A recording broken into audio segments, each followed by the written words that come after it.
What's up, everybody? Welcome to another Mograph Mocast. I'm Dave. And I'm Matt, joining us for the 1,000th time, David Ariew and EJ Hassenfratz. I was just here. And Mograph is a supplement to our site, mograph.com, which is a motion graphics tutorial site with tutorials, plugins, podcasts, and other Mograph stuff. And on the show, we talk about everything ranging from motion graphics to Cinema 4D, After Effects, plugins, render engines, doing business, doing taxes, being a contractor. Wow.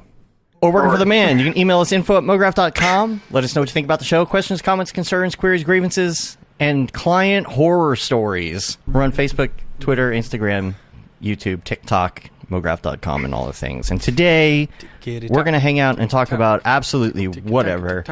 It's been a long couple weeks, y'all. And, got a kiddo now and all of that stuff. Trying to sleep a little bit, like you do.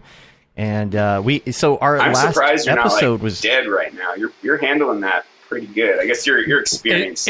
It's funny because he actually wakes up. He Skypes me way earlier now than he normally would. Nice. Like it used to be like 10, 11 o'clock before he'd call me on Skype. Now it's like 9 o'clock on the dot, if not earlier. It just depends. I mean, Julie is helping me, a lot in the sleep area so that I can actually get up and get some work done. Mm-hmm. Totally. We're trading off, taking naps at weird times, like you do. Pedro says that one day I should just say working for the man at the end of the show. Why? I'll just be like, what? You don't get it? Yeah, being a contractor. Oh, and then we'll just do the whole show. Just do like the longest show. That's basically a Family Guy joke, like. I like that. Right. Like just drag it on the whole show. Yeah. Or working for the man. What the heck? We're working for the man. How do we? Week wrap up. Don't really have too much. What? Nothing. Just keep going. Oh. Don't have too much. I couldn't see Pedro's comment special. because I was looking at the YouTube Skype, and then I realized, I had everyone on the screen, so I had to move it up and stuff like that, and then I actually only had EJ in my view, and I'm like... Because he's the one person that's on Twitch, too, Yeah. Yeah. So we will be taking calls today at some point. So if you would like to prepare for that, we are on Skype. It is called Mograph Calls, all one word. And the way that it works, you don't hit call and ring us because you will not get an answer. I have the things on silent for that. And so what you do is you just send us a little note and say that you would like to give us your client horror story. Or just say hi. It doesn't have to be client horror story. We'd love for you to call in and say Happy Halloween. Happy Halloween. Happy Halloween. That's what EJ would say. Happy Halloween. Beers. Happy. Beer jokes. Yeah. And Mograph calls, hit us up, and we'll chat. And just y'all remember, I'm going to queue them up ahead of time, and we have to summon them. So when you see them appear on Skype, they're not really here yet. It's the magic of production. So I will say the only note that I have for this week is that we have a new article out. It's called It's Good to Be King. It's on Clash Royale, which is one of those apps that you see advertisements for where the graphics look really cool, and then you get the app in the game and it's just doesn't look anything like that. Yeah. But these are like beautiful characters. So check that out. That's really all I have. And our topics for today in my notes literally say whatevs. So in the notes, it just says, ask Ariew a question and then let him talk for half an hour. Works for me. I apologize in advance for my absolutely garbage audio, by the way. My Yeti just bricked. Yeah, man. There it is. It's all right. Yeah. I'm telling you, all my Yetis are just decoration. That's all planned they are. Obsolescence. I got an extra one for you. Yeah, I'm sure we got extra ones now too. Yeah, XLR is the way to go. But let's talk a little bit about maybe some of the things that we weren't able to talk about last time. I had to, cut it a little short and have a baby. Lame. Priorities. So selfish. There's some great Octane stuff coming up, I know, and we're gonna have Jules on the Jules Monday was after on the Apple Thanksgiving. thing. He was like all fancy with his. He was on the Star Trek Star Enterprise ship. Star Enterprise ship. That's exactly. You really know your Star Wars. I know my Star Wars. Is that like the Death Star or what? Yeah. Yeah. Oh, Jeremy says, "Did the cat eat your cable again?" That might. I tried a different cable and it's still broken. No. So. Have the cats been eating the cables as much? Or just that one time. I think he learned his lesson. Yeah. After I whooped his ass. Yeah. Christmas vacation gnawed on it and exploded. What'd you say? So somebody asked a question this week on one of our posts. It was about Unreal, and they were asking, why would I want to use Unreal to do motion graphics? Like what? Windbush is going to bust down the door and beat some faces. Right. Carrying 4 kegs all at once. Yeah. I thought it was 10. Now, for me, I told that person, a lot of people want to be able to have access to stuff that's real time. Now, we were talking to Barton the other day, and he was like, I think the real time is just going to come to us. And we're like, yeah, I think so. Look at Brigade and all the things. So that's true. Yeah. So Unreal does have a lot of features that make it really easy to like art direct, like all the scatter tools and like like there are like settings where you can have it change the roughness maps of all the materials at once. For instance, if like if like a storm comes in, and it starts raining, all the materials change at once. That's the kind of stuff you don't get access to in like standard Cinema 4D or like other 3D packages. So it's a different way. I could see that being helpful, especially like for video game engines and stuff like that. You know what I'm saying? Right. Yeah, but also if you're just making your own short film, like how like convenient is that, But yeah, you should send this person you were just mentioning the irradiation process. I just sent that link. Oh yeah. It's like the best like visual essay on why you should jump into Unreal. Yeah. Also, I could not feel believe like that was. With so much of these, and I always give Windbush crap about it, like all these cool things, like they're not easy to do. Like there's some friction for a lot of this stuff. And I think that's why Bart said, learning like curve, this stuff will come to us. Even getting your assets prepared to export to Unreal, like that's a whole thing, Yep. Translating your shaders. But yeah, I mean that's what I was saying. If you like start now, you'll be like very prepped for the future. Yeah, right. I mean, the Unreal 5 was awesome. Yeah. The thing also is that Unreal has like tons of stuff to offer, like almost for free. You know, right. So imagine using Mega Blender scenes. or something that's free, but then you've also got a whole bunch of like additional software that comes with it, like what is it, Mixer or whatever? Quixel Mixer, Which is basically like that thing's awesome, man. That's so cool. Yeah, and then all the stuff that just like tons and tons of plugins and free packs and free everything. There's a lot. They've got a lot to offer because they've got so much money. Right. It didn't Apple just give a crap ton of money too? They announced their Epic grant. I think they did, yeah. Yeah. Well, I saw EJ. Did I see you posted a tweet this week that you were in Blender or something? Oh no. Oh no. No. Don't put that bad juju on me, Ricky Bobby. No.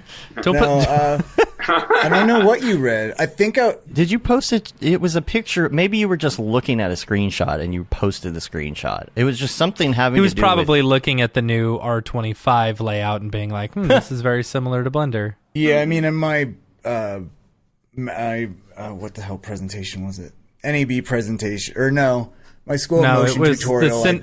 Yeah. I did like, this looks oddly familiar, and then I show a screen grab of Blender. I mean, it does look very similar.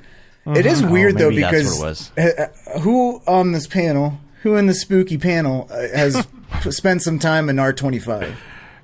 No. Like we're talking like a month or so. Okay, am I the only one? Yeah. It's not installed yet on my computer. Well, it's I will installed. Not on purpose. I just haven't been able to get to it. Every yet. client that I'm working with right now is still on R23. EJ, you're the only one I'm because sure you actually that'll be teach for the a new while. features, so you have like a reason to. Well, upgrade. David, the scatter tools is exactly like the scatter tools you just mentioned in Unreal. So I mean, for a kit bash person, like. I think that Unreal can handle just like the millions of instances much better. Yeah. So like Sure. It depends on what you're making. If you're making like a cute small scene, then yeah, C4D and all the scatter tools is great. But if you're trying to make like big worlds, for, like feature film looking stuff, then it's harder. Yeah. Well, I mean, even with that's the thing with Unreal though, is that it's optimized. Like you're not throwing a kit bash high poly thing into Unreal and thinking it's gonna smoothly run either, right? All that stuff has to be optimized. With Nanite, well, like with the new Nanite. There's a setting in Quixel Bridge where it's just like you select Nanite and bring it in, and then it adapts to the resolution. So like, it can have millions and billions of polys, except that it's just based on levels of detail and how close you get to it. So, I gotcha. Yeah, that's the advantage, and I have problems still with Cinema's viewport right now, and I would like to see like this particular project I'm working on right now how it does in like 24 and 25. It's just I have been unable to upgrade, and my issue was with something where I had like a ton of instances, right? Like, I don't know, 288 instances of something. And I'm always surprised how fast the viewport starts to choke. Yeah. It doesn't take that many instances. Yeah. Mm-hmm. Yeah. And it's just like regular instances. So you would say, the solution to that is that you go to multi-instancing. Yeah. Multi-instancing is like butter. Here's the problem. I'm working in Octane. So can't use that, right? Is multi-instances like better than render instances in theory? Yeah. It's as long as it's not animating, right? Well, I don't know the comparison inside the viewport or inside your render itself, but I do know like if you have instances and it's very laggy, you go to render instances, it's going to be a little bit better. You go to multi-instance, it's butter. Really? And I wish that there was an option. You know how you have the traffic lights, you've got the view. This is what happens in the viewport. This is what happens in the render, right? And you have the traffic lights. I wish that there was an option on all of this cloner stuff to say viewport multi-instance, but then IPR switch over to render instance. Right. So that would render be really correctly. Cool. That would be cool. Like, why is that just not an option right off the bat? Because that would save me so much. I had to go in and make like a very special like proxy, user data espresso rig where I can turn off all of these on and off so that I can like switch it to one mode, fix something, make sure it looks good in the viewport, and then switch back over to render. But man, that would be, of course, again, 23 here. It's hard for me to complain when maybe it's fixed. You should hit up like Max on Rick. That's an awesome feature request to be able to have that. Like we have that for, subdivision surface, like the viewport and render version. I'm surprised that's not a thing, and that's even like part of the frustration with, why no one's on R25. It's like no one really needs, and I'm part of the beta, and like no one really needs, like really knows what the end goal is. Like, are we gonna be able to have like as fast as Unreal in our viewport, like where millions of clones of like a very high poly kit bash model is gonna run smooth as butter, just like the multi-instance thing? Like I don't, and even the node stuff, like I don't feel like we know, like the capsules is like, okay, I feel like capsules are the first thing that they've released and it's actually usable to a point where it's like, okay, this is the promise of capsules and this new way to build stuff with this node workflow is that you can have things like parametric axis changing and parametric procedural greeble and procedural modeling and all that kind of stuff, which is why I think everyone loves Houdini so much, is because like everything's parametric, right? So the one thing I will say is that I feel I'm one of the rare people who have spent a lot of time in R25 because I've been doing this training series for Cineversity, which everyone should check out. Build your own crab. Nice. But one thing I found out is like there's some cool stuff, and when I do go back to like S24 or something like that, I am realizing like how far I'm going to get certain tools, and it's like, wow, it's so much nicer to have all these tools right here, and it's cool to have like the filter search when I'm searching for tags and stuff like that. But man, there are some things that, like, I was trying to do some sculpting and just trying to choose the draw tool, it would crash every time. So like sculpting was completely unusable. So like for that specific project, I could not use R25. So, and there's other weird things, like it looks like they just like ran out of time making some of the icons because there's so many options that have no icons. And it's just very really, yeah. If you go, if you're in R25, like you'll see in some drop downs, like there's just no icons. They just ran out of time. I don't know what. Did they use?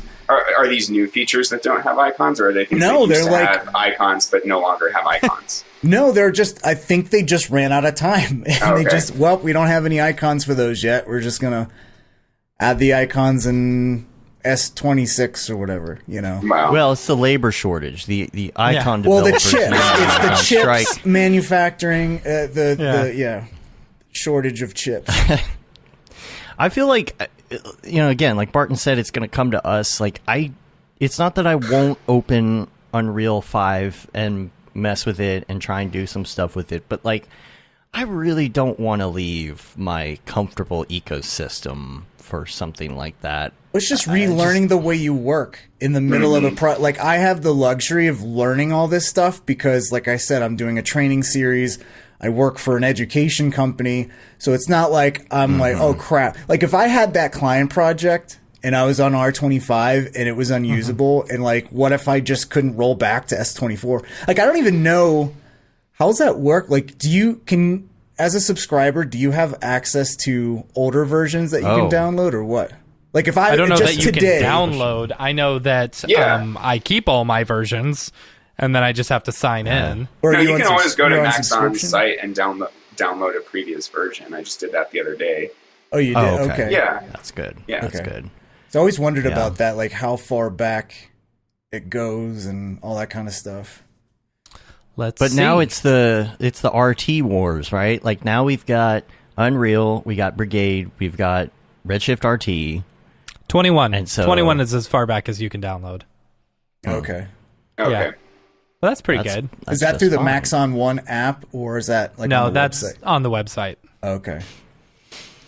So where do you think that the RT wars are going to go? Do you think Brigade and Redshift RT are going to be I'm interested to see. Like, I mean, I haven't messed with Redshift RT yet. But I mean, the biggest thing for me when I like tried out Unreal is the aliasing, that 100% has to be taken care of before I will even use any sort of real time, Well, here's the question though. How did Sava like do his amazing short? How is there like the rebirth short and all of these things that look so good? There's got to be some wizardry that you can do to get around that.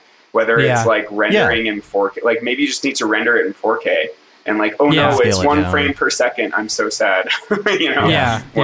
Well, there's settings for that you can crank up when you get to the render section too. And I'm wondering, maybe it wasn't a real time render. Maybe it was like a 2 second a frame. Yeah. Does Winbush cover that kind of stuff in his course? He does. He covers the render settings. Yeah, for sure. So I mean, you can set it for cinematic or whatever, in there. But I still have run into aliasing issues. I don't know. I don't know what I'm doing in my very little experience.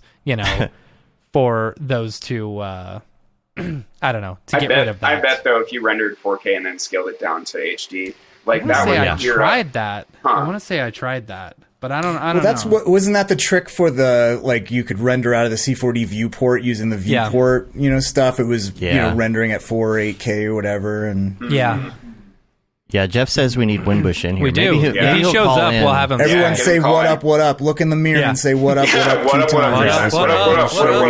what up, what up. Rev says it's in the course.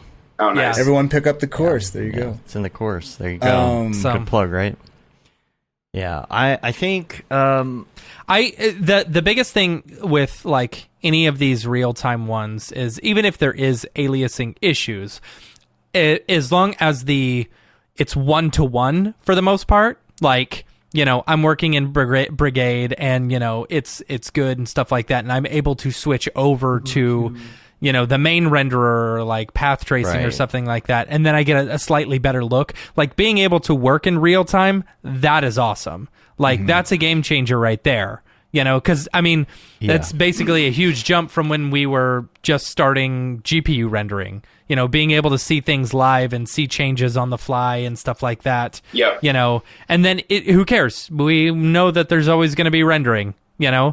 Because eventually, what's going to happen is, even though the real-time stuff is real-time, it's going to be like, okay, well, now I'm rendering 30 frames a second doing what I was previously. Or, 30 frames a second, what I was doing previously. Well, let me throw some more stuff at it that I wouldn't normally do. Okay, well, now it goes down to 2 frames a second. That's still pretty good. 2 seconds, all right, let me throw some more shit at it, Oh, now we're back to like a minute a frame. Which is okay. But for me, the problem really comes because in the end, you're still having to do a render. Yeah. And it's still, okay, so it goes out 2 seconds a frame. Okay.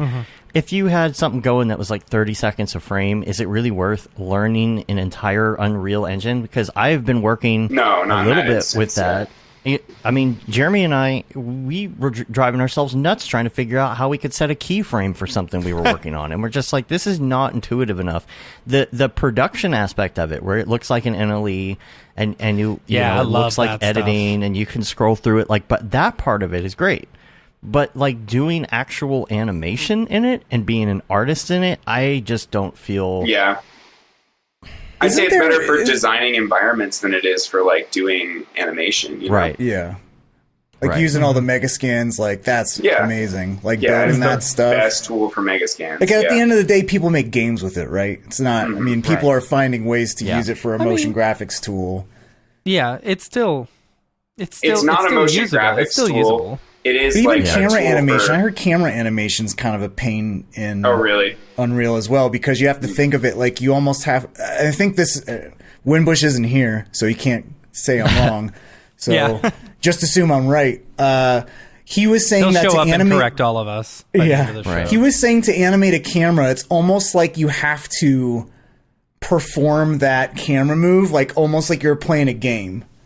It's not like you keyframe it really. It's like you have to like move the joystick and move the camera or something like that. It wasn't as like straightforward as keyframes, in Cinema 4D. But there are keyframes you can mess with there, right? Like but I think specifically for cameras, there was some weird thing where it's like it's almost like a first-person shooter where you got to move the camera, look through move the camera using WSAD or WASD or something. Because I know in Blender you had to do that. I don't know if it's still that way, but I know a lot of people. The few tutorials I've looked at, I'm like, how do I just like move a camera, set the camera where my viewport is right now. There's got to be a way to just use and they're like, you just use WSAD in order to move it. And I was like, what? Yeah.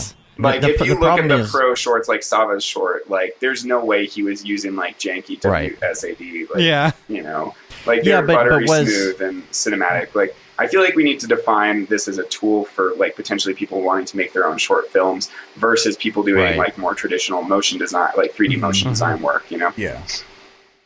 The problem we were running into had to do with the fact that there were no keyframes on what we were working on, but it was still moving. And then we realized, there's Blueprint going on in here as well, and Blueprint was controlling something, and it was there's just a lot more layers. I know you can keyframe, like Sage said, you can keyframe a camera, but there are some other weird things involved. And I'm sure if you are an Unreal person, it's fine, but like, do you want to go to something that's not intuitive? Is it worth doing and learning, or do you just wait for Brigade? Like, that's the thing. It's like, and that was my whole part. Like, Ariew, like you do a lot of landscape stuff, but at the end of the day, Octane in and out, and you're invested in that. And is it really worth you taking however amount of time to learn a whole new app when, like, cross your fingers, a year from now, Brigade's out, you don't have to change your workflow at all, you flip a switch, you work exactly like you did before. That's the ideal version, but it's like, it's hard for me to know without actually jumping in and watching a bunch of tutorials whether it's worth that switch.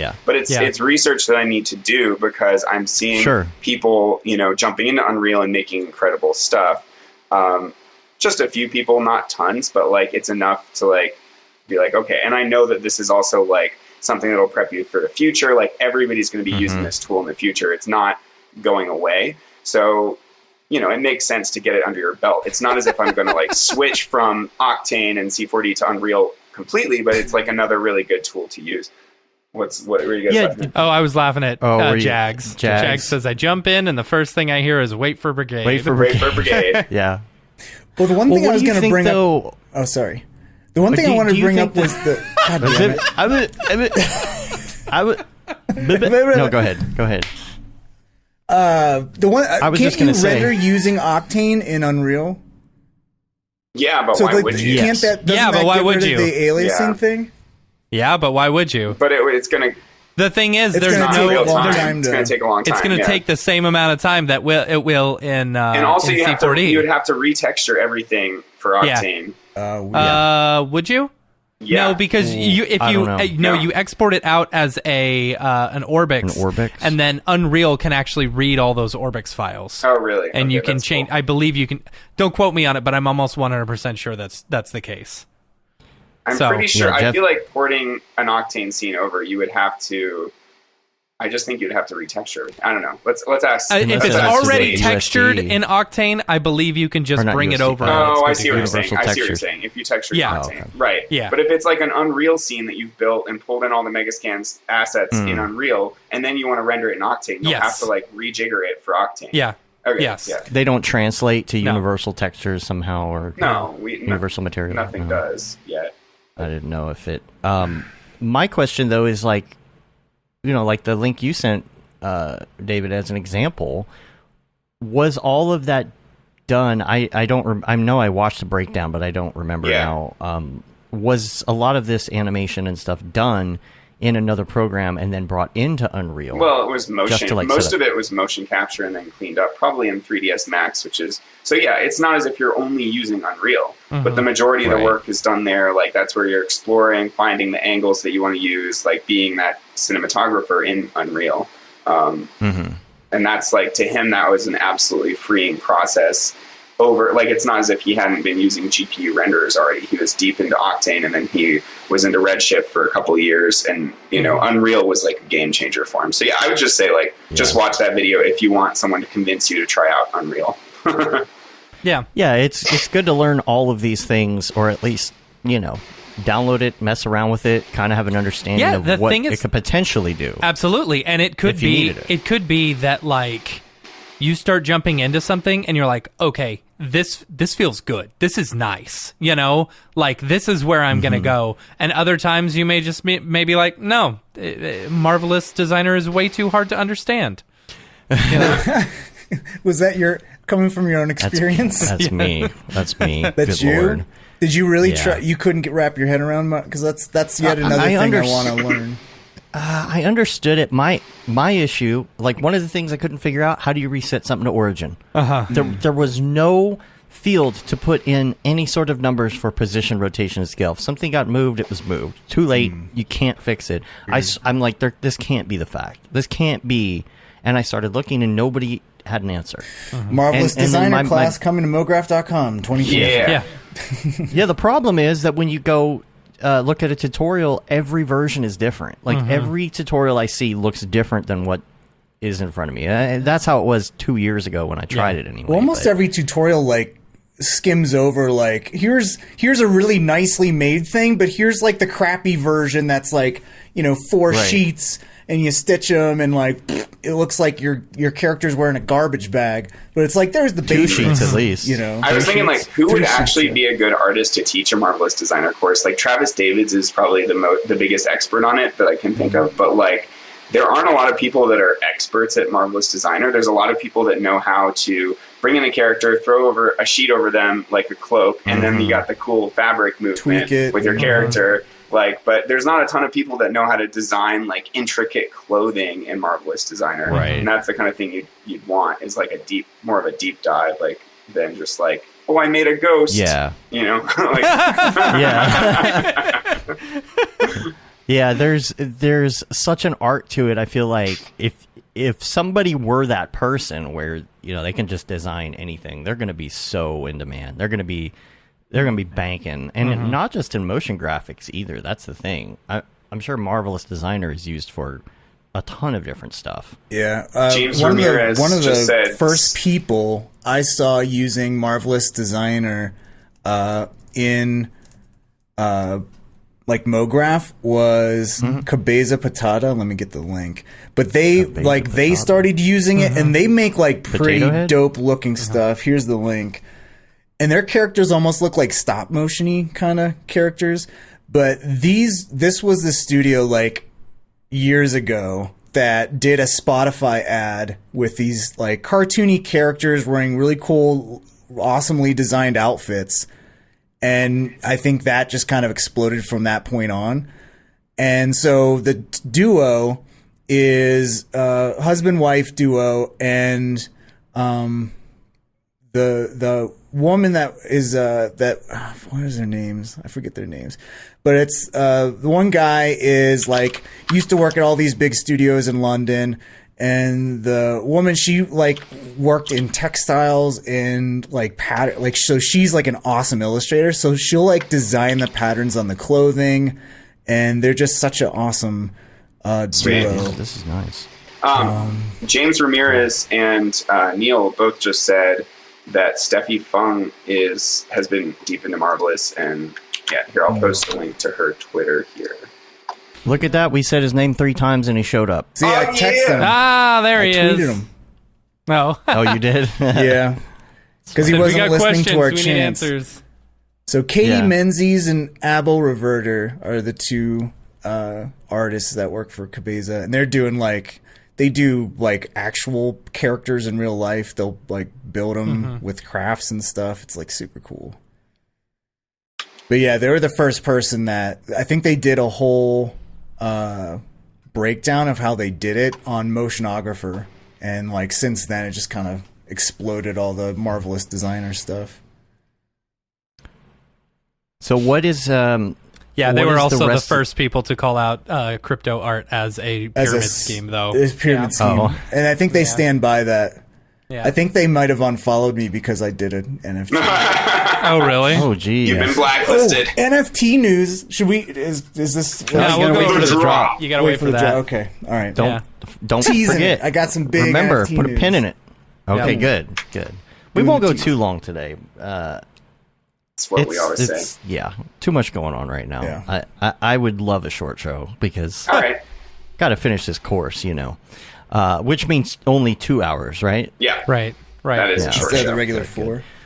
Yeah. What are y'all doing the rest of the year? What you got going on? What's besides NFT? We'll get to NFT. But... I got a Halloween party on the 30th. If anybody's in Colorado and wants to come, hit me up.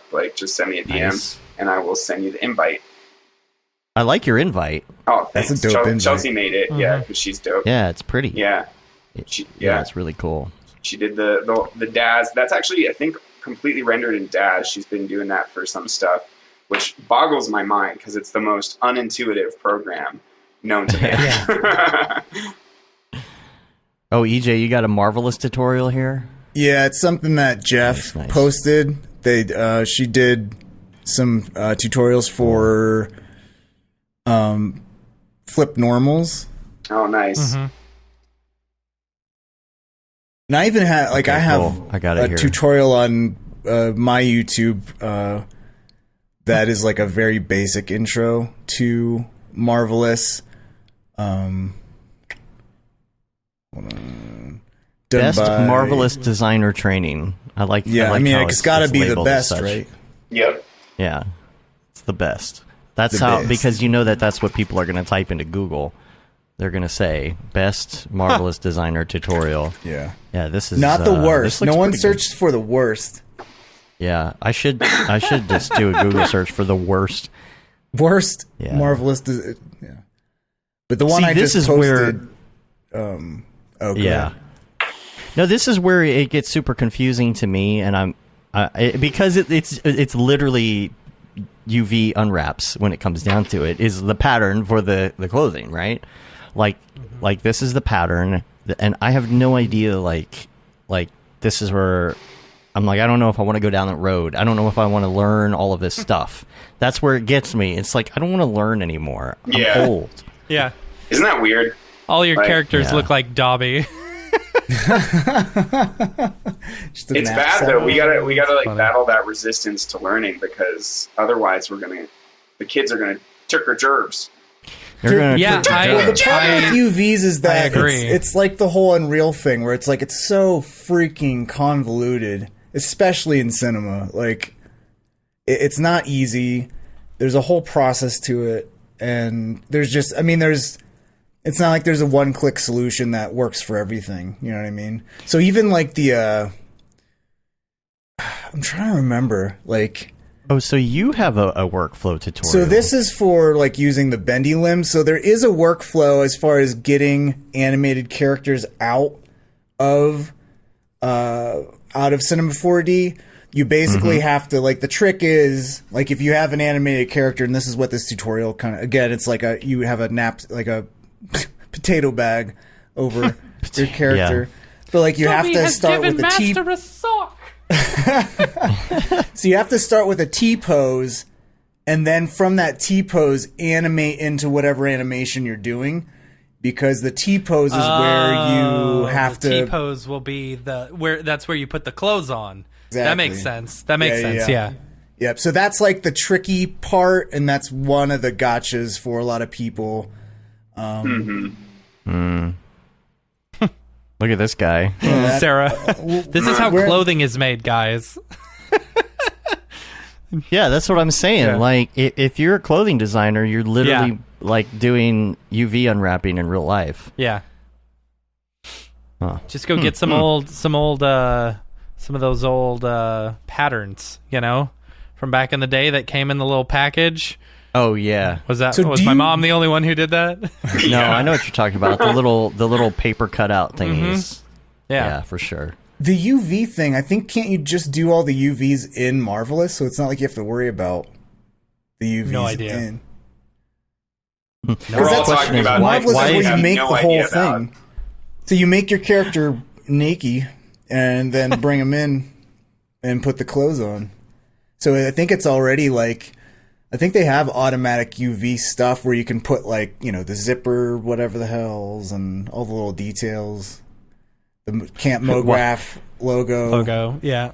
Why is EJ such a giant compared to today? I don't know. It's because of the distance. That's protein, bro. I have no idea. That actually works better. Yeah, there we go. It's like he's the tiny head. You're you're on his shoulder. You're his little shoulder angel or shoulder demon. You gotta whisper in his ear, like, do it. Nobody will know. Murder, kill them. Nobody will kill them. Hide the body. And then Matt's on the other side. Free. Don't do it. Anyway. You could do a whole skit. Keep going. We're going to have another show for Christmas. We usually do. The holiday one. That'll be good. Okay. That's going to be good. Cool. That's going to be good. We'll talk about what we think is coming up next I love year, that EJ and I just get invited to the bullshit shows where, like... But those are the fun ones. Yeah, those are the fun ones. Yeah. Those are the ones where we drink sometimes. That's true sometimes. Except, usually I'm the only one drinking. It's really funny. I need to order some pumpkin beers for the party. Pumpkin beers. Yeah. Let's get a whole keg of pumpkin beer. At the first Camp Mograph, EJ and I had that beer tasting, and were you not there for that, or because we bought a bunch of pumpkin beers? Yeah, okay. I might have been drinking too much out of the keg at that point. Yeah, I don't know. That makes sense. Yeah, Pumpkin and Warlock are my favorite. They're both by Southern Tier. Pumpkin Yeti from Great Divide, which is like right down the street from you now. Oh yeah, oh cool. It'll knock you on your ass. It's 9%. Nice, that sounds great. Wow. It'll get Love you me drunk. It's like it'll get you drunk. It's like eating an entire fermented pumpkin EJ, in one can. What's a good I got beer one of those store? sitting in the backyard. Just eat real it. quick, EJ, what's a good beer store here? Like, because I went to Bubbles and I couldn't find anything. Bubbles? Where's Bubbles? It's just the only like liquor store in Castle Rock, but I mean, there's good ones in Denver. Yeah, send me a link. Yeah. I gotta say, the ones I sent you, EJ, these Colorado sour beers I was drinking were pretty good. Jags, goddamn it! Not all beer is Budweiser. How's sour beer, Jags? Yeah, that is like the most ignorant beer comment ever. Yeah, all beer is Budweiser. It's like, that's not even beer. the metaphor is like, why don't you just right-click and save as for NFT? Right, worlds? Exactly. Right. The right-click save hilarious. as, Jags. You ignorant mother. Comparison. Gosh. Ignorant piece of... Goddamn Slut. sons of Dumb. bitches. Stupid. Okay, it's been 45 minutes and I already have to pee. right. Probably because I drank all of this Monster. I'm going to count on you. I'm on- Hold on Monster the pee. I am hold up the on fort while I go pee. day 8 of no caffeine. Like, and if you listen to last week's episode, you could totally tell. Like, I looked at my audio waveform after the show because that was day 1 of no caffeine. way It was lower. like nothing for most of it.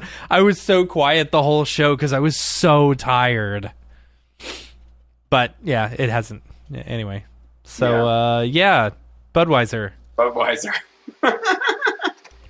You know, I'm jealous of all you guys because, you know, I stopped drinking. Oh, actually, it's October. What is this? This May marks 14 years of sobriety for me. Wow. That's awesome. 13 or 14. I think it's 13 or 14. I think it's 14. Actually, Yeah, 14 years of sobriety. Matt, I found a good non-alcoholic brewery. Alcoholic. Non-alcoholic. I'm drunk right now. Seriously, goddamn. It's Monday. It's called Athletic Brewing, and they actually do like different styles of non-alcoholic beer. So you got your stouts, they got like Oktoberfest, they got hazy cool. IPAs, they got like they got like, you know, pumpkin beers, and I mean, it tastes a lot better than O'Doul's, but you know. Yeah, I don't love O'Doul's. No, it's the pretty awful. the Heineken Zero is very good. It's very Yeah, good. those are really? pretty good. Yeah. I don't know. Yeah. I have been following a company that does non-alcoholic like liquor, like, you know, hard drinks and stuff like that. I would be very interested to try it, but you know, it's impossible to find. Well, if you're not looking for it. If only they had Oreo beer. There are a lot of Oreo. dessert beers. They like probably have an Oreo beer. Yeah, somebody's gonna I bet have it. you could probably just. There's like peanut butter beers and pancake beers, and I like Yeah, a macaroon breakfast stout. One of my just favorites mix is a shot of Jaeger with a Guinness, and it tastes like a Dr. Pepper. gross. Yeah, there you go. Yeah, One of my that's true. favorites is this chocolate orange beer, also by Southern Tier, and that tastes like Gross. no. It's well, if you don't like the chocolate oranges, you know, like the ones you get around Christmas, Right, then, I don't. then you won't like it. But it tastes like the liquefied version of that, and I love it. I had a a smoothie beer. sour that Yeah. literally tasted like you had like a tropical mango fruit smoothie, and it was just like you couldn't even taste the alcohol. It was and it was like That's poured always thick. dangerous. Like it was so good. It's always so dangerous. Yeah. I had to use a spoon. The Angry Orchards are dangerous. Angry Very Orchards. dangerous. Yeah. They're just so apple-y and delicious, and they don't DJ's taste like, like that's alcohol. not beer. That's cider. Get out of here. Yeah. It is, but I mean, it GTFO. just... GTFO. If it's dark and You know, brown, you're in Cider Town. Cider Town. All right, that's it, Brain. You can stay, but I'm leaving. All right. So the Angry Orchards, my drink of choice when I'm drinking the ciders is to have that and pour some Fireball in it because it tastes like Christmas, and that is dangerous. Gross. Because it tastes so good. Because Dave loves Christmas and he loves drinking Christmas. I do love drinking Christmas. Goldschlager, Should we take- Goldschlager and cider is a pretty good combo. Christmas in a Just- cup. Ooh. And you get those flecks. Those flecks. Yeah, it's like Tastes cinnamon, like kissing cinnamon Santa apple Claus cider. right on the mouth. All right, so should we take some client horror stories? I think hope so. we have somebody that wants to call in. I don't think we should do horror stories. We should just say hi to someone. Because I Yeah. remember last year it being Well, either very or. depressing. That's true. Yeah. If you have a horror story, you can tell. If you it. have a funny If not, horror please story, come and say if it's happy- One that- depressing, don't yeah. do it. One Don't. that doesn't trigger some bad memories again. Right. Yeah. I think the problem is you want it to be like a scary story for Halloween, but it ends up just being sad. Right. Yeah. True. You Hey, want I it worked to be for funny, this client, but now I'm it's just bankrupt. sad. Happy Halloween. Yeah, Yep. exactly. Who's gonna call in? Who we got? Who's in the chat right now? I know Jags could call in. Yeah, let's get Jags in here so I could berate him. I'd love for you to call in. Mograph calls on the Skypes. Who else? Get Jeff, Rev. What Rev? Why don't you call in Sarah? Dude? I'm in the middle of my client horror story. See, you gotta come in and tell us. Sarah's got a new client horror story every week in the Slack, in the Discords. Oh, that's funny. Every week it's something new. It's funny. Yeah. Time to fire and all Sarah can tell Jags about how not everything is Budweiser. Everything's Budweiser. Everything is great. The NFT, I'm trying to think of the NFT artist horror stories. What are those going to look like? It's going to be like, and then I got all my ETH stolen, and then I got hacked. Yeah, right. And then I don't know, like someone dropped a bid, and then I missed it, and they withdrew the bid. And now nobody's bidding. Never going to sell a piece of art again. Also, I did this Mechaverse project, and then I found out I scammed a bunch of people. Oh. Yeah, it was up to 9 ETH at one point, and now it's down to 1.4. Honestly, shocking. Yeah, I mean, at least you got a free 1.4, but it's like shit. You know, if you know, just known. I mean, at this point, I just hold on to it. You know, I just hold on to it until next year and hope that it's good. Hope it comes back. You know, the thing is, legendary ones look dope. Yeah, they are. They're super dope. I mean, like, look at this. There's still sales every, 5-10 minutes. Yeah. It's just, whatever. Should I ride the bottom and pick one up or what? Or I just don't want to get the one where it's like the only difference between it and like 50 others is a slight color change. The thing is, but who cares? I mean, actually in the Discord, they were talking about allowing people to change their backgrounds, which would be sweet. That'd be cool. How can you do that? There's just burn it and decentralized or something like that, so they can just update the image. Oh, I guess. interesting. Yeah. All these people in the chat and nobody wants to call in. All y'all jump on Discord like in 2 seconds. But wait. Oh, here we go. We got somebody. Okay, cool. Cool. You know, Paul, you can't chat in the drop because we're not doing calls in the drop. But we would definitely like to talk to you now. So I'm gonna try it. I'm gonna try and add him in. Just remember, we have to summon him. Let's see. 1-800-MoGraph. You should get that number. That could actually work. Oh, that's true. I wonder who that actually goes to. I'm going to call him right now. Let's call 1-800-MoGraph right now. Let's do it. 1-800-MO sex hotline or something. GRA. You like some good MoGraph. All right, here we go. Do you like shiny balls? Okay. Be quiet. Yeah. Oh my gosh. Okay. Are you really? Yeah. Who owns this? Oh my gosh. This call may be recorded for quality assurance. Ooh, it's probably like today for select callers. Oh. If you are over 50, please press 1 now. Sure, I'm over 50. Do that. That's funny. Paul, turn your video on. The Medical Alert Center. This is Jessica. Ah! Medical Alert Center. Oh gosh.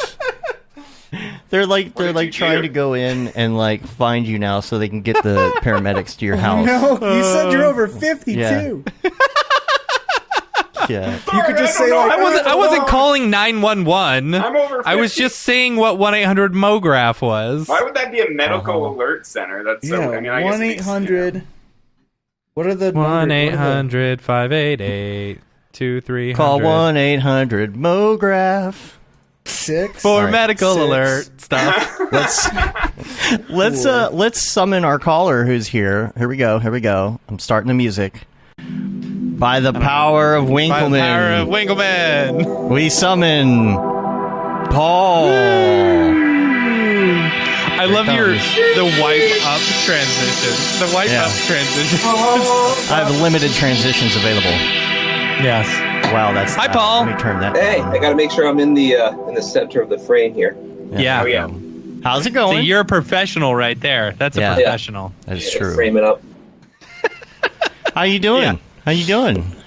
I'm good. How are you guys? Pretty good. Pretty good. Do you have any I didn't have client anything horror to talk stories? about. I just wanted to say hi. Yeah, Well, that's that's good. fine. You don't That's either. fine. Just like, we're just shooting the shit. That's true. Yeah.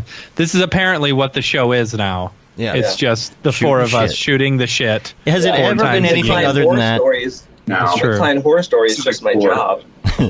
Yeah, I was gonna say, what horror stories can you have with your job? I mean, I could imagine that the deadlines, especially coming down to like, last second events. Yeah, and stuff I mean like that's that all could be pretty rough. broadcast though. But yeah, it's especially tight in our area. Yeah. Mm-hmm. 8 o'clock show and 7:30 changes, sort of thing. Ooh. Yeah. Yeah. But you do learn how to cut corners. So I guess that's good. Do y'all do so like when we had someone on the show one time who was talking about how when they worked in news they would create stuff then just like they'd get thrown away, Does that ever happen with you? About 60% of what we make doesn't get aired. Wow. 60% of the time it's cut every time if they need it. Yeah. Yeah. Is it and do they sometimes like spur of the moment like change things where they're like, okay, let's go to this, let's do that, let's use this, let's trash that. You know? I mean, that's why we kind of build out, like everything we build out is every variation of it, that could, like if it's a tonight version or an up next version or whatever, we're building all the versions so in the moment they can decide what they want to call. Man, that's hardcore. It's a lot of work, but I can imagine the person running graphics has a hell of a time. I think Paul's in the middle of transitioning to NFTs. He is. Yeah. Aren't we all? I mean, yeah. That's the goal. Yeah, man. Ooh, we're trying. Yeah. How's the NFT scene going? He's got some dope robots. Mm-hmm. Yeah. Yeah. Mm-hmm. I've shit. I've cornered my niche and trying to follow Ryan Talbot as much as I can. Yeah. That's funny. That's the way for sure. I love that guy. Now you just got to make $170,000 sale and then you'll be good, right?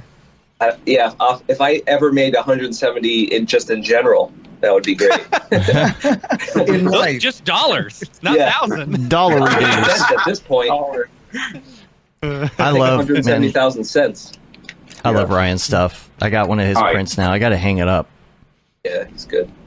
I think it makes me jelly. He's been like learning all the rigging stuff, and I'm like, shit, that's exactly the kind of art that I want to make, but I don't feel like I've had the time recently for whatever reason. Mm-hmm. And the substance stuff too. Yeah, substance for sure. Yep. Yeah. Yeah, that's my next thing. I have to get into substance. Yeah. Is it worth it? I own it. I just gotta. Mm-hmm. Yeah, I think we bought it a long time ago. Yeah. Is it worth it to do the whole? I thought it was cool. Is it the Adobe package? Do you think that's worth? How much more is it to have that in your Adobe package each month? I think it's completely separate. Yeah, I think it's separate. I bought it separate. It's an yeah, you can add it to your cloud package now. Really? Yeah. I just didn't know if it was worth it. I guess it depends on how into it you are. Yeah. But for what I do, I think it would be extremely helpful. Yeah. Adding wear and all the little details of stuff. Yeah. For sure. Yeah. And they don't get that Ryan Talbot money. Yeah. Because that's all you need, right? That's all you need. Learn substance, then you get paid. Yeah. Yep. Question mark, profit. Profit, yeah. Yeah. LFG. Yeah. LFG. GN. So I actually had a question. I know it's kind of more NFT related, and I don't want to get into that, but how is everyone dealing with taxes this year with Don't talk about it. All right. That's the real. That's Paying the a real lot of form. money. Oh my gosh. Taxes has been that is the scary story of the day right there. Taxes. Yeah, there you go. I will tell you what.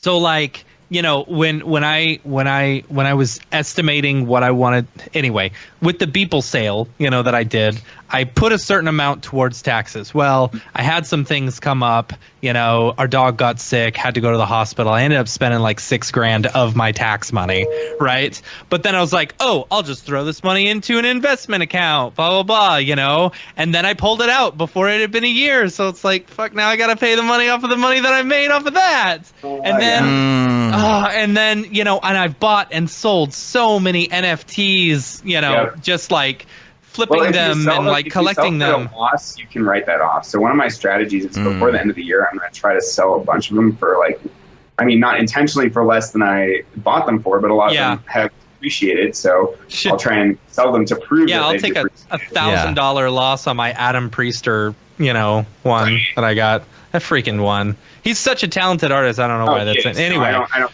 don't. But yeah, there's also a course that I found from someone called Crypto Tax Girl, and she it's not NFTs specifically, but all the principles are the same. Like you can just think of NFTs as like an altcoin. So if you buy it at some value and sell it for another value. The hard thing though is that I bought a ton of NFTs from friends that have since dipped from the NFT space, and it's like, well, I'll never be able to sell this. What do I do? That's just like so. But yeah, I'm just gonna at this point probably hire a CPA or somebody that's like, there are NFT tax specific people out there. They're hard to find, but we had a Skype call with one of them. Yeah, so I don't know. We'll see. But yeah, that is the most terrifying thing in my life right now is the prospect of taxes. I mean, I just want to track all the stupid gas fees that I've been paying because, I feel like that alone, once you deduct that, if you can, that's so much money. It seems like it should. Yeah.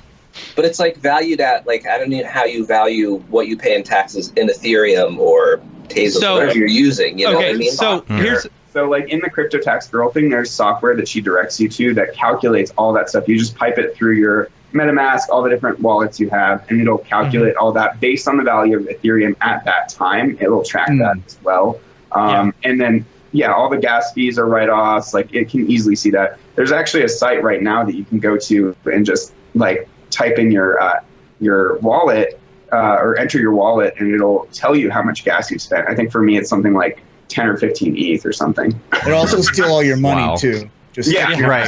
Phrase in there. Yeah, just go to it. Trust me, it's not received phrase. Yeah. The thing is, as far as taxes goes, if you're selling stuff, you got to be putting away for taxes because that's all just counted as income. Yeah. Because I always thought, probably naively, that none of it mattered until you turned it into cash or fiat money or whatever they call it. I think if you exchange it from one thing to another, that is technically a taxable thing. Yeah. Isn't there some rich people loophole we can use? Right. That's what I'm hearing. Well, the only place that legit I would think would track it is if you bought crypto on Robinhood or whatever, but Coinbase, I feel like is the legit place where they would send you a whatever form, tax form or whatever. But MetaMask's not sending you shit. No. None of these Super Rare is not sending you a tax form. The question is whether or not the IRS is going to be able to see your MetaMask wallet or whatever and be able to track you with it. Yeah. Well, and then one other thing is you don't want to if you have some really valuable NFTs like an ape or a Beeple or something it could be good to just hold on to that till next year. Before selling it. If you buy something if you buy something and hold on to it for over a year and then sell it, it is considered it's then taxed at capital gains, which is only 15%, no matter how much you make. Right. Yeah. So if you make $500,000, you're not going to be taxed at 34% off of that one thing. You'll be taxed at capital gains, which is 15%. Right. Not financial advice. That's how. Right. Yeah. NFA. Mograph does not. Yeah. Void where prohibited. But at least that's what my brother, who is an accountant, has told me, and he tells me I do stuff wrong all the time. So burritos ready. Like most NFT artists, I know I'm probably going to get slammed this year. Yeah. Just put money aside. I mean, that's what I had to do. I haven't really spent any of it. I'm playing it safe. Yeah. Well, one of the things that's different between me and Matt is that, when he sold his People piece, it was through Nifty Gateway. So it's cash. So dollar. It was cash. So there is a straight up, there is a Now mine was sold, but that's not going to show up as anything. It's just going to show up as my ETH, as my cryptocurrency coming in. Nobody knows what it was or the reason for it or anything. It's just and the government doesn't look at that as income. It does look at it as income because it's coming into my bank account. So it still has to be reported. But if you get audited, they could be like, "Hey, where the hell did this money come from?" Just getting the ETH. If I sell, has to be reported. Yeah. And anything over, I think it's anything over, it's either $5,000 or $10,000. If you get that much money deposited into your account, no matter what it is, the bank, no matter what it is, the bank automatically has to send the IRS a notification that you had that money deposited in your account. Yeah. right? Because it might be sus. Right. And they're wanting to change that to only $600, which is ridiculous. Wow. Because they're It's a lot trying keep to, track of. well, they're trying to, yeah, that is a lot to keep track of. Why But they're $600 is like, okay. Because $600 is the amount that you're supposed to pay taxes if you pay a 1099, right? That's when you send a 1099 out. So if you've got a contractor who does only like $500 worth of work for you, you don't have to send them a 1099, you know? And I mean, they're supposed to claim taxes on it, but like they can get past it if no one sends them a 1099. You know what I'm saying? So it's like I guess so. At $600, what they're trying to do is they're trying to like Nickel and dime us, target the gig economy people, like the poorer people or whatever, you know, who do like gigs for or like sell on Etsy for like, you know, $200 or $300 at a time, or like, oh, I go out and I do a job for someone and they pay me in cash and it's $800 for a day rate or something like that. So I deposit that into my account. Oh, now I've you know, it was cash, so the government may not have known, but you know, Can't now you just deposit? Like if you got paid in cash, deposit like $550 each time. Yep, you could absolutely. I'm pretty Also, sure. I wonder if it's also trying to like make it harder for people that are money laundering or whatever, because you could get like what's the limit, 6,000 whatever. Yeah, it's like 5,000 to 10,000. I'm pretty sure it's $10,000 or over 5,000, because when I was pulling the money out of Gemini or out of Nifty, they would only let you do it at $5,000 chunks at a time. Right. So I had to do like 20 something $5,000 chunks to get it into my bank account. They raised that to 15, I think. Did they? Just recently, yeah, because when I cashed out of my people, I had to, I think it was 2 or 3 transactions. Because if you want to, because actually during the time, I guess probably from the time when I sold mine to you sold yours, you had to actually sign up a certain way and give all your tax info or whatever to them in order to sell now. Oh. Yeah. I don't know if I gave all that information. Like I signed up for a Gemini account. Yeah, I don't know. Anyway, taxes. I mean, that is the scariest thing. The scariest thing of all. I will probably, like, before tax write-offs and everything, I've done the estimate, and I will probably owe $70,000 in taxes. Yeah. You know, I probably owe way more than that. Yeah. No, not just from NFTs. That's from like freelance. You know, the whole shebang. Yeah, from the job and like all the other companies we have. What? Yeah. A pool isn't a write-off in Texas? I wish it was, you know, but here's one thing that I may end up doing actually. So like I paid for the pool. So I paid for the pool with like, you know, 60% cash and then 30% I took out a loan, right? Because I was just waiting to get paid our Christmas bonus and stuff like that, you know, it's because the rest of it was going to go there. So I took out this loan, you know, and it was a really high interest loan in order to pay it. You know, and so what I'm going to do is once the pool is actually built, I'm going to get my house reappraised and then maybe refinance and pull out a home equity loan, you know, for that same amount of what I owe in order to bring my my interest rate way down. Like right now it's at like 9% for this loan. It'll go down to like 2% once I refinance. Yeah. You know, 9% is really high. It's very high, but what I did, so I was looking for, I didn't do like a 30-year loan or anything like that. I just did like a 4-year loan, you know, and I was like, yeah, that's fine. You know, I just paid off a shitload of debt. I'm fine. Yeah. Let's get a pool. Oh.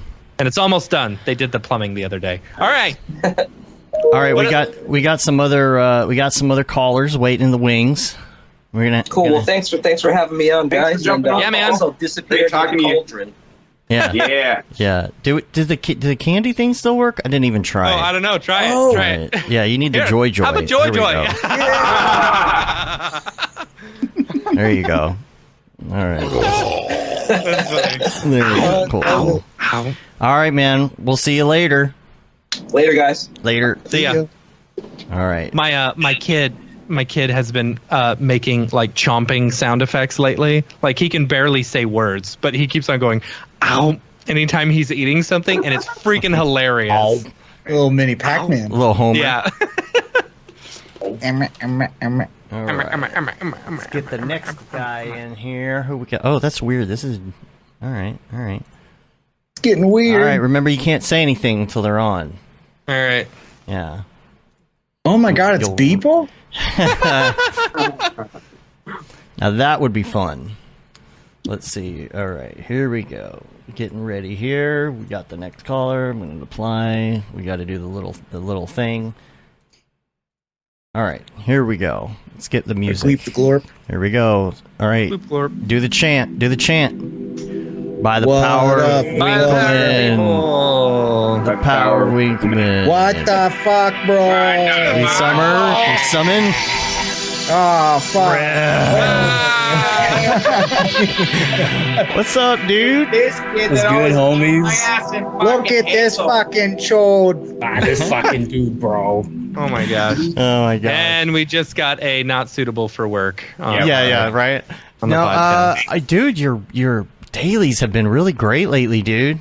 Y'all are too kind. Yeah, that Pikachu one was fantastic. Yeah, that was dog shit. That was terrible. I didn't even see that one. I was sitting there. I had to travel, and so I was just like, I was with my friends. I was like, "Hey, tell me what to do," and they were just like, "Oh yeah, that looks cool. Let's do that." And they just kept adding on, and I was like, "Yeah, this is gonna look like just terrible." So I'm gonna make Revelo quit his dailies because every time he's doing his daily renders, it's while we're playing Halo, and he just goes AFK, and our team loses because he's the best Halo player. And then it's like, come on, Rev. It's like, I just gotta finish my daily. Yeah, but it's the only way that we can actually win. Yeah, that's the thing. Is when Rev's not playing. You feel like the team is good because you know he's going to get 21 kills no matter what at a minimum, and then nothing happens and we're all losing and we're like, what's going on? You come across him, he's just standing there. He's like AFK and you're like shooting him in the face. What's up, dude? You're not playing? Oh, I gotta finish this daily. Yeah, that might be the only time y'all get over 20 kills is when I'm doing nothing. Winbush posted the Halo Infinite. What was it? The campaign video. So they're showing off the campaign, and I don't know if he posted it in the Camp Mograph one, in the Camp Banter, but like I don't know, it looks interesting. I don't know. I don't know whether it was a. Let me see if I can put it in the chat. It's in the Discord. Dang it. All right. Anyway, don't worry. Oh, okay. But yeah, it looks interesting. I've never played one of the campaign. I played 5. Halo 5 campaign for about like an hour, and then I was like, this is boring. Back to multiplayer. Yeah, back to multiplayer. Back to Pwn noobs. So, yep. I don't know. Rev, you got any client horror stories? Nah, I try to forget them all. I don't want to relive it. Certainly, you've got some. Certainly. You've never had an issue. Nothing I can say. Right. I can't. Yeah. We're gonna. Well, you don't have to say who the client is or what the job is. You can just say in general. They're gonna know. It's just depressing. Like, it is depressing. Thank you. It's not even scary. Welcome to the most depressing part of the year for us. I feel like we actually got the scary part covered pretty well with the taxes talk. Like, right. Just put everyone on and ask them how much they think they owe in taxes for NFTs. Yeah, they're not scary. They're learning experiences. Right. That's funny. I'm sure. Speaking of NFTs and Revelo, I, Winbush, and I forget who else. Some other people are doing a in-person China NFT gallery show next week. I think. Right? You're going to China? No, we're not going to China, but that's our work not in person. Displayed in China. You liar. Shout out Winbush. What up? What up? Hooked us up with that. Oh, so it's like a physical exhibit, is what you're saying? Yeah, because they can't use cryptocurrency in China, so they're gonna have this physical gallery, and they'll pay in yuan or whatever the Chinese currency is. And Schmeckles. Yeah, exactly. Yeah. Yeah, one of my pieces was displayed on some big wall in a hotel, like with a bunch of others. That's cool. King of Midtown is one that he collected from my Nifty drop, and yeah, it's like it's in a hotel in LA, but it's like a whole wall of those infinite objects. It looks pretty cool. Yeah. Oh yeah, I saw that. Yeah. Yeah, that's that cool. looks sick. Are you done with your pieces, Revilo? Yeah. Wait, what? Are you done with your pieces? Well, yeah. I sent them whatever I had. I just was like, what? And then I messaged you. You're like, oh, you do them every day. I don't think it matters. Yeah, it's like you make a new thing every day. Just send them whatever. Yeah. Well, no, I did like an anime. I showed y'all on the Discord the animation that I made, and I sent them that, and they were like, dude, this is definitely the one that you have to put. And they chose that one. And then I sent them like my Instagram. I was like, just choose something. I don't care. It's whatever. I'll tell you yay or nay. And they were just like, these look good. And I was like, whatever, just take it. Like, whatever. So, yeah, we'll see what happens. Taking real pride in your artwork there. Yeah. I don't know. I do it every day. It's like, everyone else knows what looks good. And then, we'll go from there. I like this Game Boy one you did. There's something really nice about that composition. I like the one that had like the one that says "well, fuck." Oh yeah. I like the spiky ball one you did like last week or something. That one was good. Yeah, I'm checking that out. The one everyone calls the train, that was good. You've been stepping up, man. You get inspired by Camp Mograph or what? Yeah, maybe. Yeah. I don't know. The legend changed me. The legend of Rev, the bro, I'm a little tired render from the other day. That one looks like you put a lot into it. There's like a lot of mega scans going on. I'm guessing, unless it's all, is it real displacement textures or mega scans? I can't even remember. Hold on.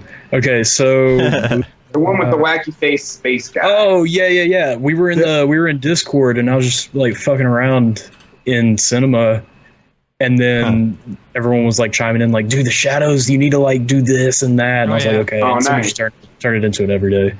Rad. So yeah, I think I'm probably gonna make that into like a print or something. Or is that mostly mega scans, or is it RDT or both? Both. Yeah. Well, that and probably like gametextures.com or whatever that Game Textures website is. Which one are you talking about? It's called like Bro, I'm a little tired. Yeah, Bro, I'm a little tired. It's the space dude with the wacky emoji face. Oh, okay. I got you. I was mostly talking about the environment, Yeah. It's really detailed. Oh, yeah, that's right. I remember you working on this. You had like a placeholder person and... Okay. Yeah, I think Billy was mostly like, the look. lighting. Yeah.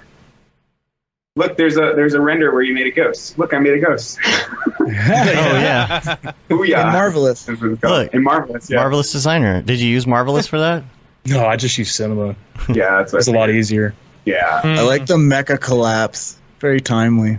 Oh yeah, that is very timely. It's a dope model. Yeah. I think I was talking to Dave about that. I was like, I need to find like a mecha model or something. And they were all like $150. I was like, I'm not for this render. No, there's no. Yeah. I found it for a good steal. It was like $19, and it was rigged and everything. Nice. And everything. Yeah. Wow. Yeah. Turbo Squid or CG Trainer or what? Turbo Squid. Damn. Yeah, it was.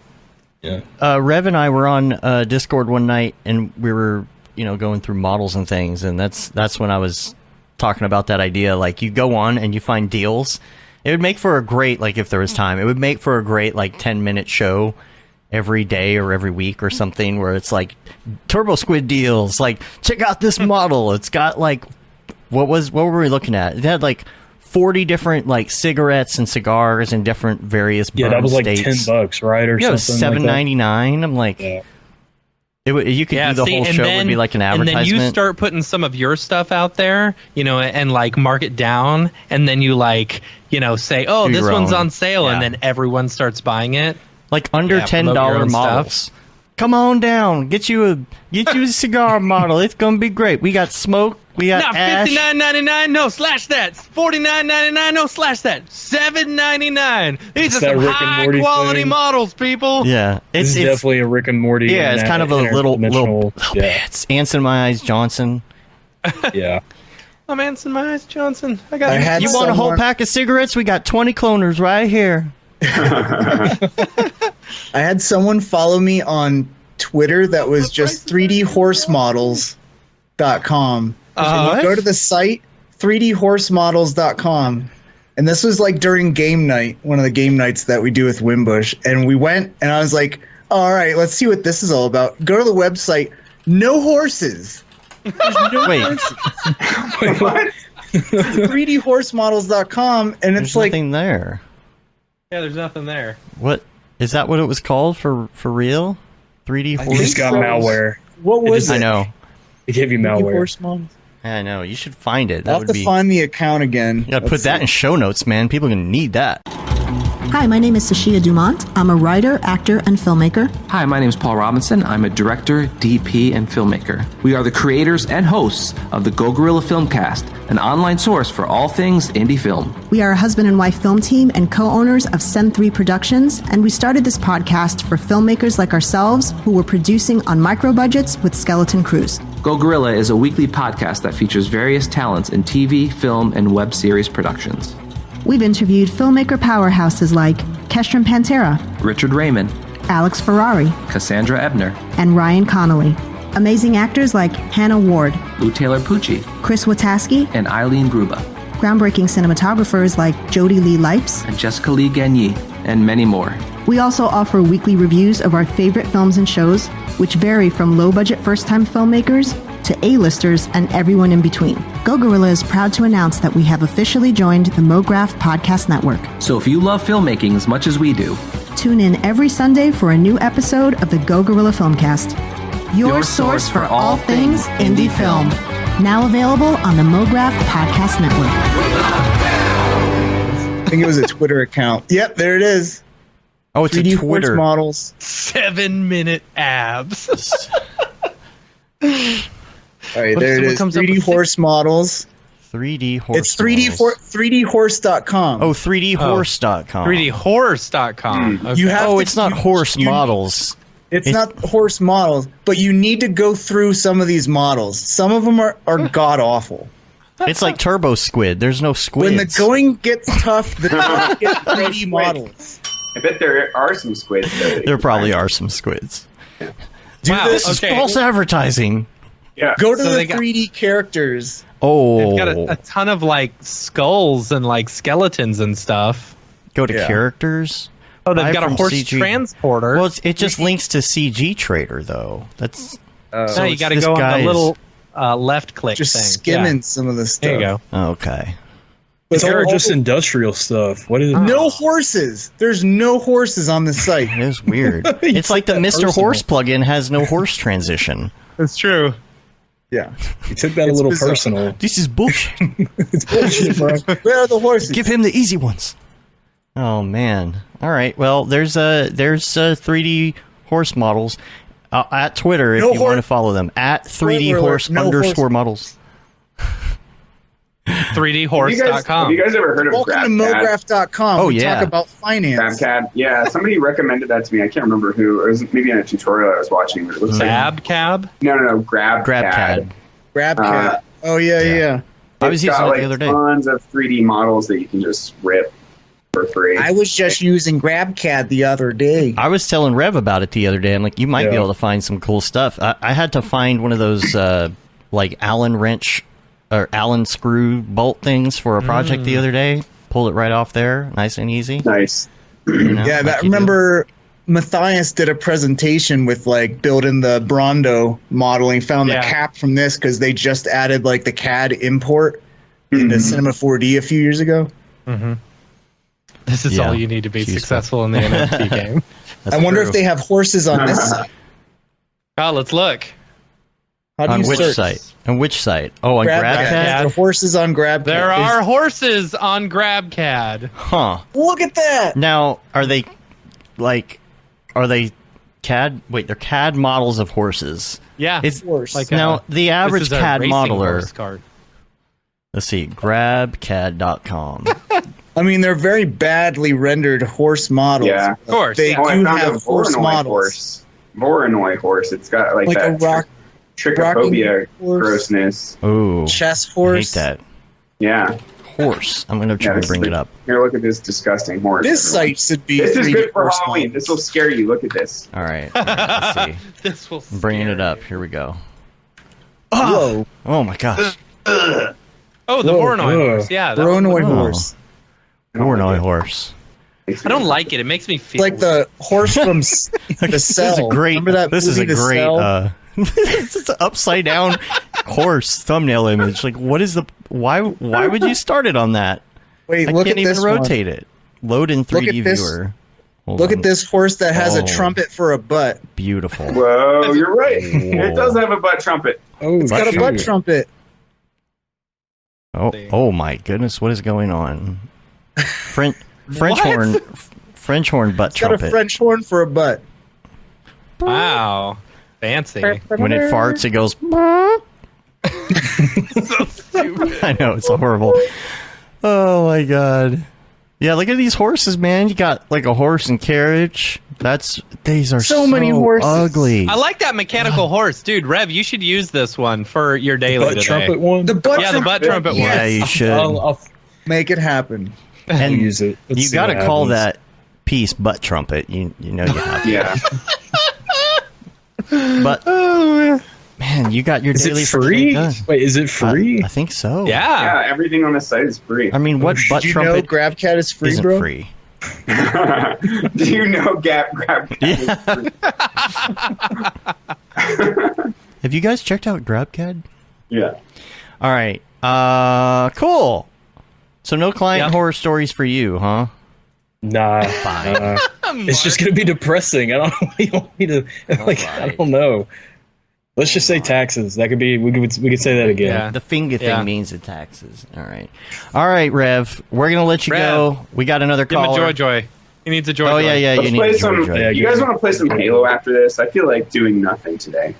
Maybe we might could. It depends I don't on know. what time we get done. If we get done, I am totally down. Short show. Let's do it. All right. The only we'll other do thing I short got to show. do today is take my dog to the trainer, and he'll be gone for 3 weeks, and it's awesome. Well, we'll do Nice. the next caller after we do the Joy bar, and then Do we'll the do Joy drop, Joys. and after the drop, we'll go. Okay. All right. Yep. Sounds All good. right, let me get the little Joy. Get you a Joy, Rev. Get you a Joy. Eat it. Chomp Yeah. it. Chomp it. All right. Just. Oh shit! It's gone. Never mind. And it's gone. Take it away from me. Cool. All right. Well, thanks for calling in, man. We'll see you on Halo. Yeah, no problem. Yeah. All right. Talk to you later. See you, man. Later, bro. All right. Cool. Y'all talk amongst yourselves, and I'll try and get our next caller in here. Hopefully, I got him in. Headache. I'm hungry. Let's see if he's good to go. Should we search for upside down horse? I already found it. He's got the butt trumpet horse. Butt trumpet. Okay, found it. Yeah. Okay. Trumpet. Uh, Let's see if he. Trumpet. I mean, I could see that horse is actually pretty cool. Like if you You take off the butt trumpet. No, I even like the butt trumpet. Well, keep I the think butt trumpet. is- Why would you get Yeah. rid of the butt trumpet? I mean, that's the best part. I mean, you should integrate it into this set now. Oh yeah, there the you go. butt trumpet somewhere. All right, you ready to summon? Let's do Let's it. do it. All right, music's going by the power of Winkleman. What up? What up? What up? What up? What up? What up? What up? What up? What up? What up? What up? Oh! What up? What's up? There it How's is. it going? Can you guys hear me? Yeah. Totally. All right. Yeah, Skype always messes up my settings, but yeah, what's Doing popping? pretty good. Doing pretty good. The title of this episode is Butt Trumpet. Google butt. Yes, do Or not Google 3D that. horse models. Spoiler alert: no horses. Yeah. Yeah, that was a good time. 3D horse models. You just gave them like the biggest plug they probably ever got. I know. They're gonna get like this whole influx of people. They're looking at their some numbers. credits to download some horse models with trumpet butts and shit. We've doubled. tag 'em in. Cat models follow me on Twitter 5 next. people bought the butt trumpet in the last hour. I know we've doubled our sales to 10.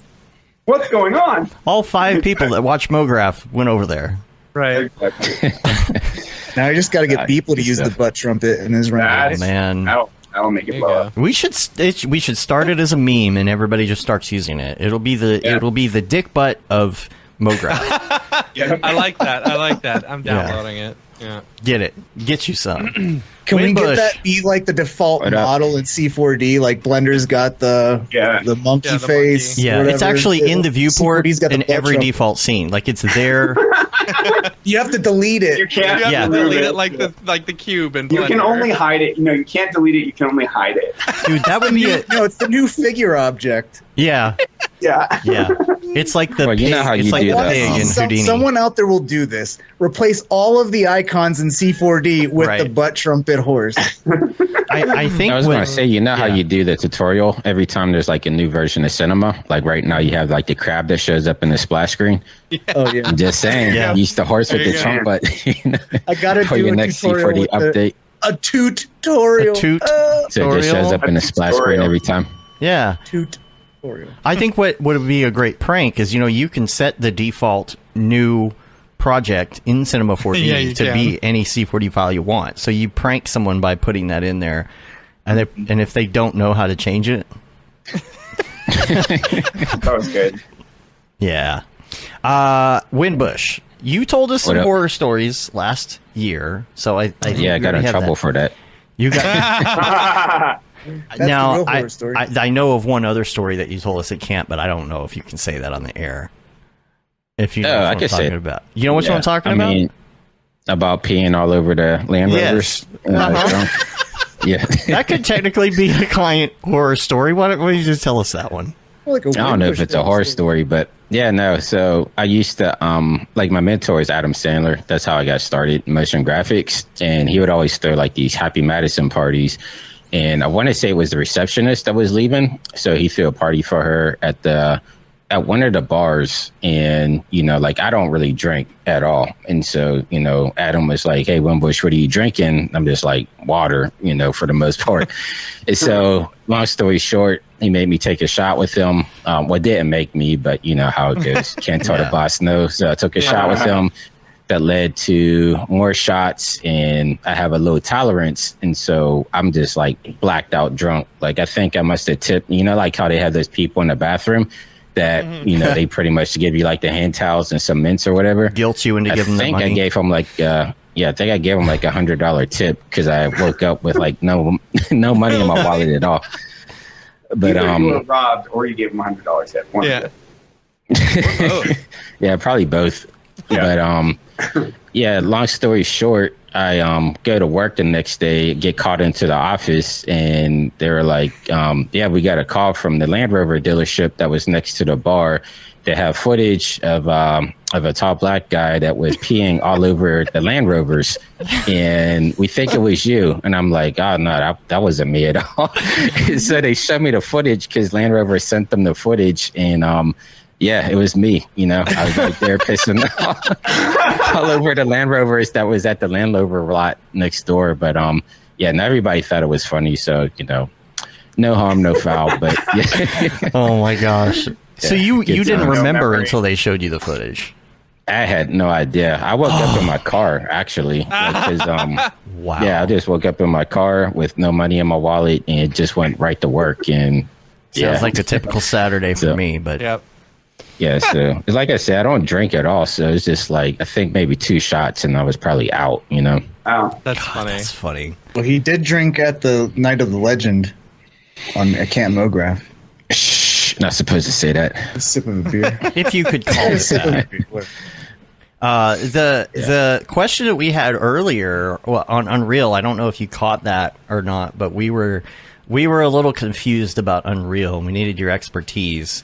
We were talking about a lot of Unreal. I don't know what were we talking about? About camera moves. Camera moves. Winbush, didn't you say like camera moves? Like it's not as simple as just like keyframing it in C4D. It's like first person shooter directing or something.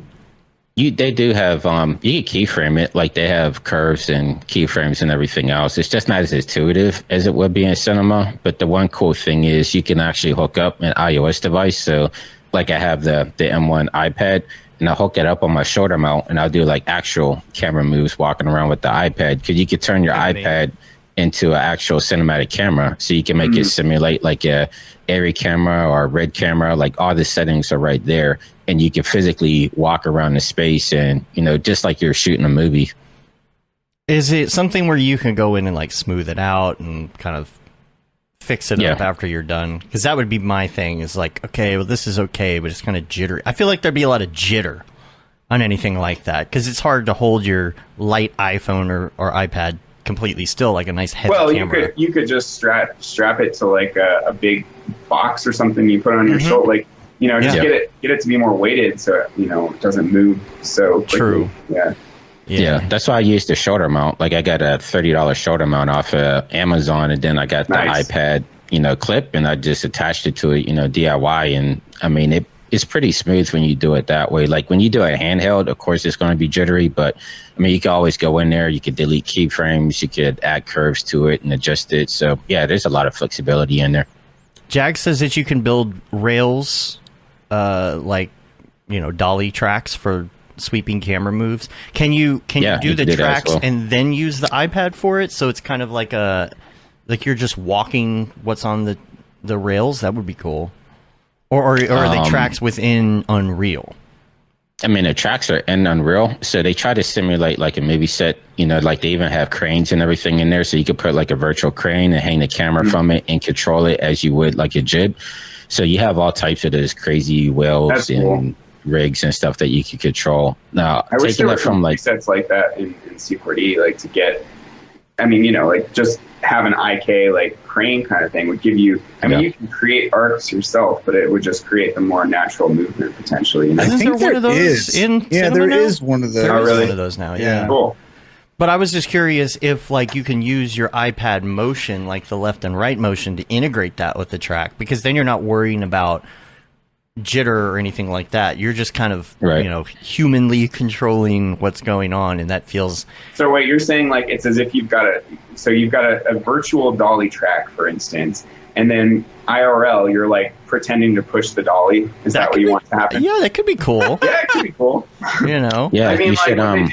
They actually do have for the studios that do it legit, they'll actually have a real dolly track and record that move. Yeah.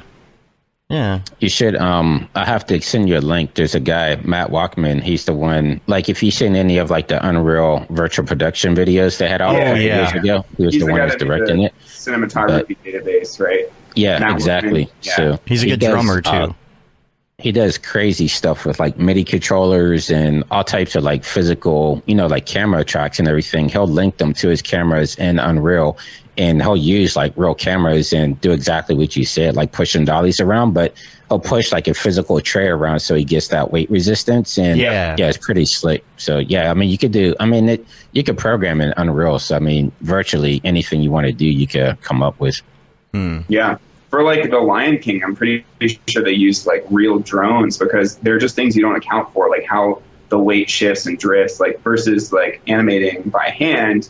You probably a lot of the time you'll mess some of those things up. Yeah, and it won't feel right. Yeah, it's hard. It's real hard.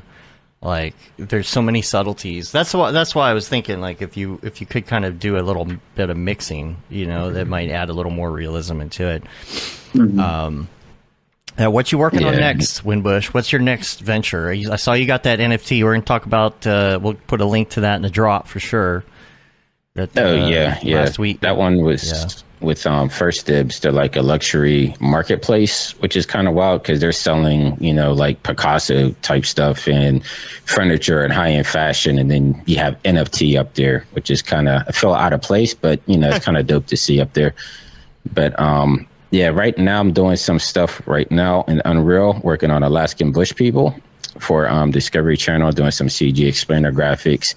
And then I have another show at the end of the month. Actually, this week I'm doing another show in China, and then I'm doing another show next month in China. So just trying to be the king of NFTs out there in mainland China.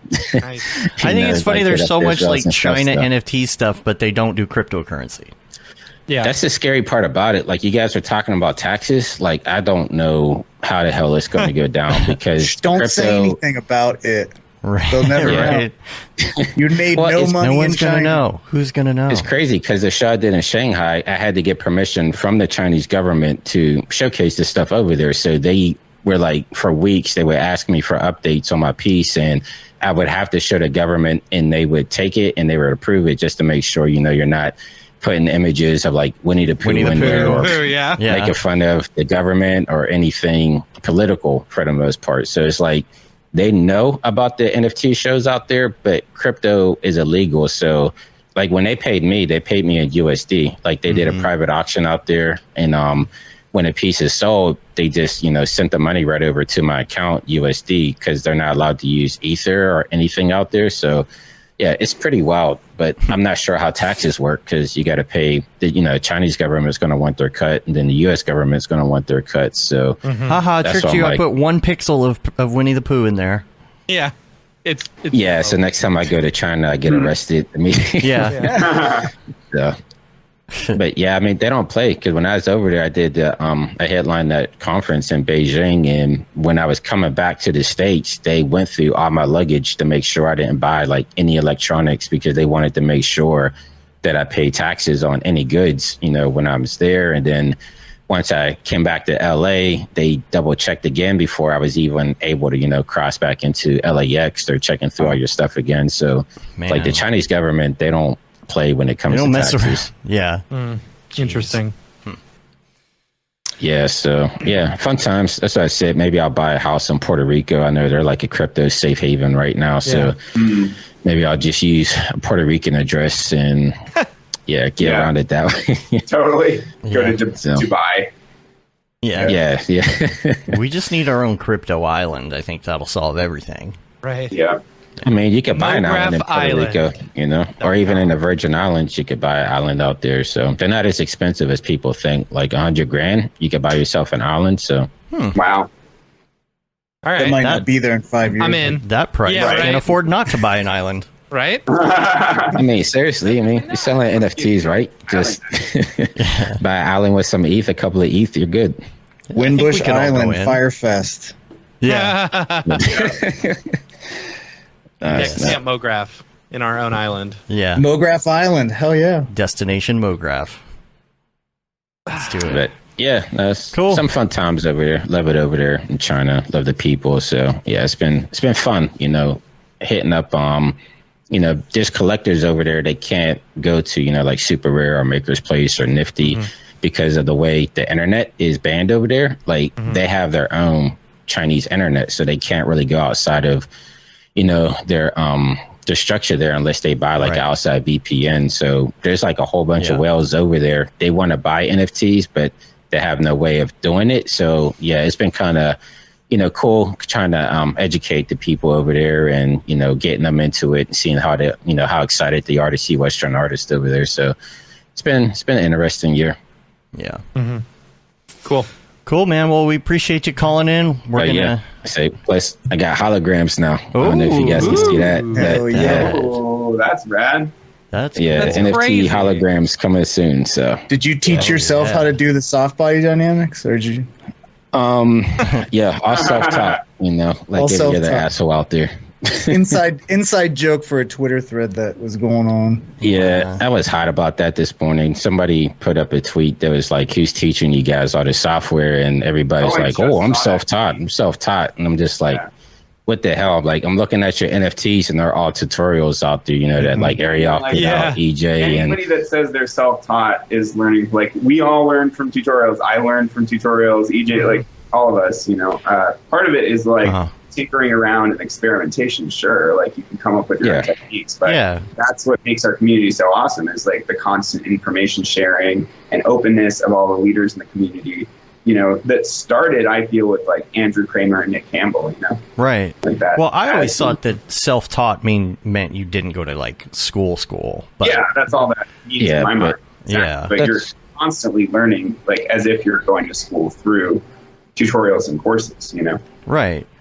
It's like I say that's all in perspective though, because I mean, honestly, like when I went to school, it was like the very first motion graphics course, available anywhere. And so everybody in the field before that, I mean, they were essentially self-taught, but you're learning on the job. You're talking to other artists. It's a collaborative effort. So that's why I got pissed at when people are like, "Oh, we're all self-taught." It's like, you're not really teaching yourself. Like, there's always some other influences. At least give a shout out to somebody that helped you along the way. Not say like, "I did all this by myself. Look at me, I'm great." Buy my NFT. It's like, that's bullshit. Especially when I go to your page and like EJ said, I'm seeing a soft body tutorial on there. Like, you didn't even make it your own. You just straight ripped it off and put it up on Foundation or whatever. So yeah. I mean, how many NFTs of your one tutorial with the fluid sims did you see before you actually like minted your own? Yeah, I mean, there's a bunch, but I mean, even going back to Beeple, right? That's how he found out about NFTs, because people were taking his project files, straight rendering them, and then throwing them up online before like he even knew what it was. So I mean, it's you know, it sucks. Wow, you're right. Nobody in this thread. There are very few people in this thread getting shout outs. Everyone's like self-taught, self-taught, self-taught. Like that's pretty lame. Yep. Yeah. Well, that's the thing. It's like it's NFT artists are such a different vibe than like it's not even most of the people in our Mograph community. Right. Like it's all people that are just trying to get rich quick and like claim that they know how to do this shit, or that they have a really cool, unique, creative vision. But it's just, you know, people trying to rip people off and create a quick buck. And the only community they care about is a community with money circling hands. Yeah. Well, I think that's a small portion of the population. Personally, that's some for sure. You're doing some fudding. Yeah, come on, stop fudding. Yeah, I mean, stop fudding. Futter. I mean, I agree. I agree with both of you. Yeah, I agree with both of you. But there's nothing that will replace I think the people community. That are just looking to make a quick buck. Yeah, make a quick buck. Quick buck. Are gonna get filtered out pretty quickly, and that's already happened to a large degree. Or people that are like, there have already been artists that were literally ripping others off. Like, people discover that, and then their career is over as an NFT artist. Right. So sure. Yeah, and collectors are becoming more and more discerning. One of my collectors, Patty Stash, is extremely educated in motion design. He for the past several months, he's been researching it more and more. I actually just sent him all the reels that I cut together for Control Z, like the 3-hour long motion design reels, so that he could watch them and pick out the artist and see if there's anything that really catches his eye. And I think any collectors moving forward in the space are going to want to start researching the techniques behind this, so that they can distinguish between. It's like in the art world, you want to be able to distinguish between something that's completely valid and a fake. And they do, the really good collectors look into the backgrounds of artists and see how legit they are. If they've taught other people, if they're good communicators. There's so many factors that can go into it, and people that are in it just to make a quick buck, are going to get filtered out. Yeah, it's good That's to know even how on the collector's side too, made, right? Where collectors are just trying to buy, not to support an artist, but just to try to make money. So it's like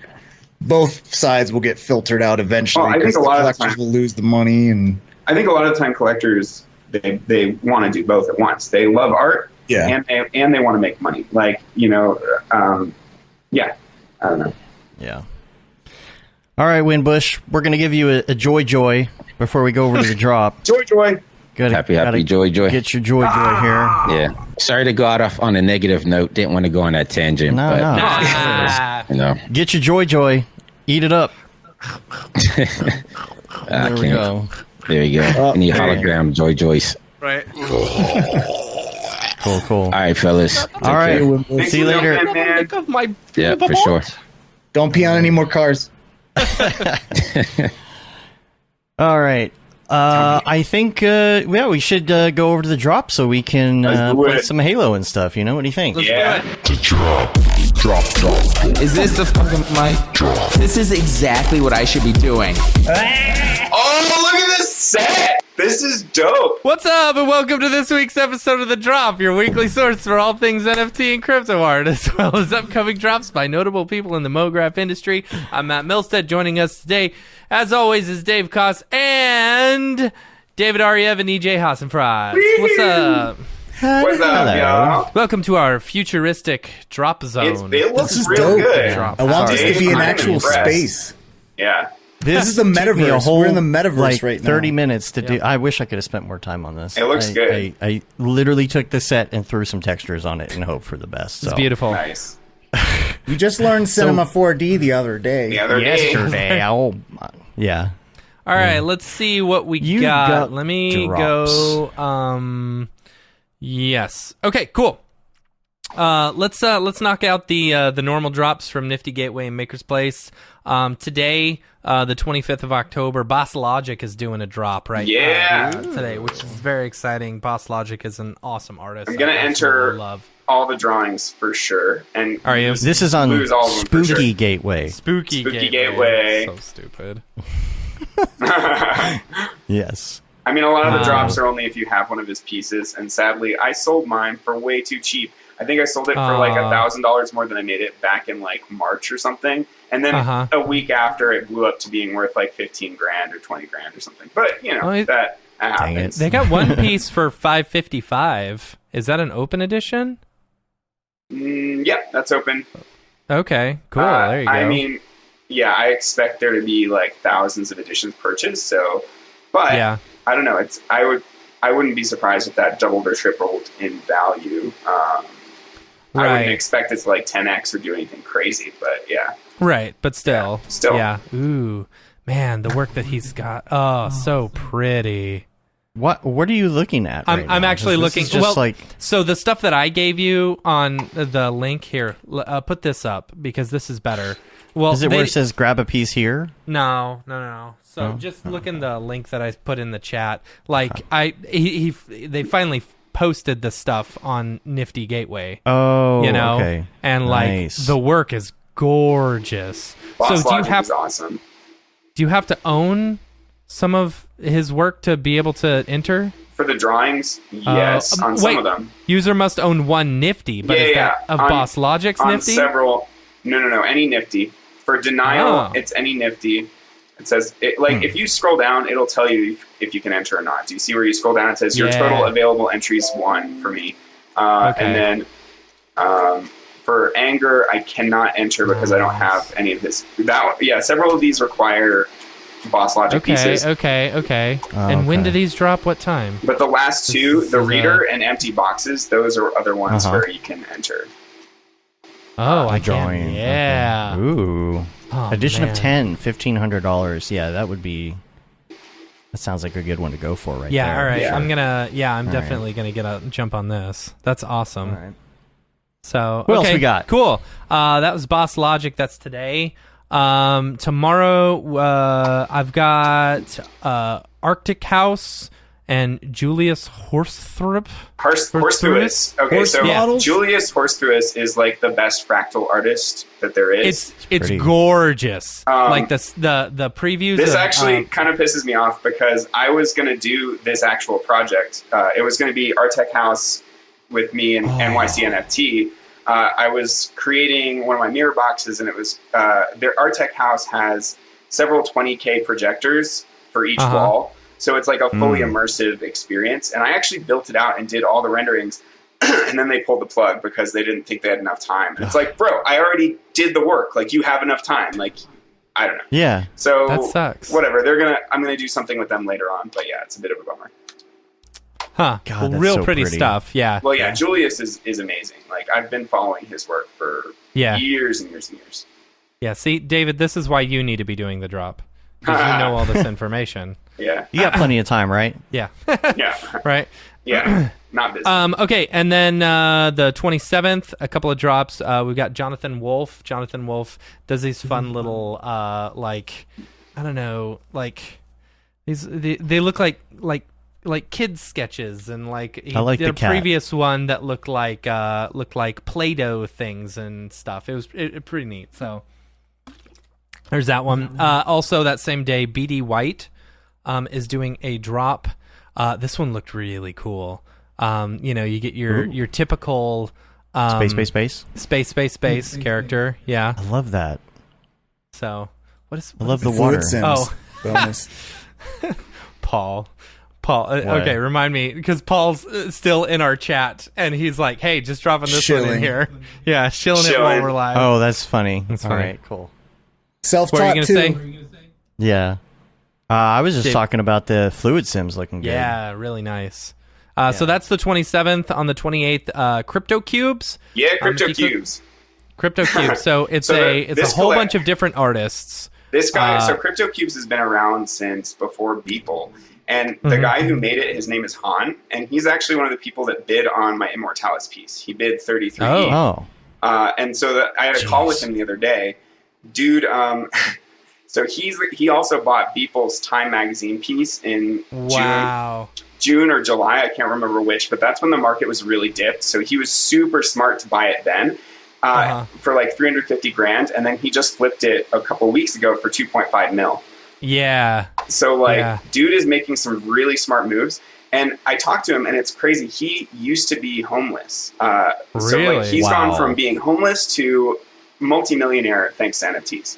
Isn't that insane? Wow. Yeah, I would love to have a conversation. Yeah. He also talk about he convinced me to do. I was going to do this Motion Plus Design collab drop on Super Rare, but I didn't have time. But he's like so into the project. He convinced me. He was like, dude, if you do this drop, you've got a buyer. So. That's cool. So I'm going to try and squeeze it in by mid-November. Yeah. That's kind of a given. You got to. Yeah, exactly. Yeah. That's cool. So that's Crypto Cubes. That's on the 28th. But yeah, essentially, real quick, Crypto Cubes was originally like a collection on OpenSea that now has like a 10 ETH floor. But this is like the third collab that he's done with Nifty, where artists come together with him and create art that goes on the cubes, essentially. Yeah. Mm-hmm. Yeah. I love the variety of like that. styles there too. Yeah, totally. DK and Miguel Garist. 2D, 3D Saw a couple video. I recognized in there too. Yeah, DK is blowing up like crazy. Who was it? Not that. No.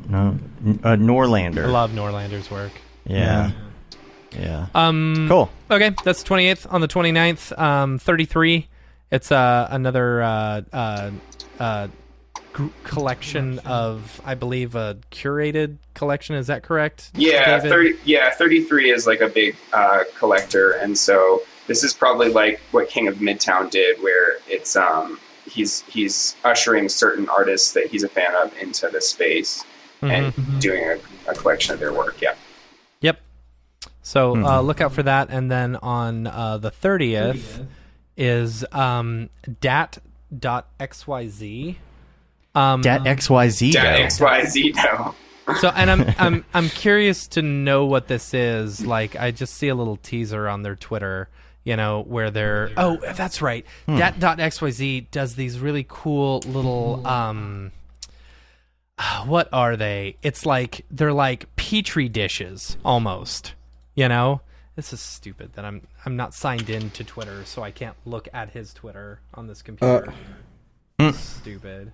So what is it? Are they defacing click on the person's name, the user's handle. Well, I will, but I'm so interested in this. Or are they going to paste something else on there? Yeah, he's pasting his own stuff over it, but it's like this gigantic like petri dish type thing, and I don't know if they're actual if it's actual photography or if they're. Where are you guys 3D. finding all these videos? This is on Nifty Gateway's Twitter. I'm not seeing them.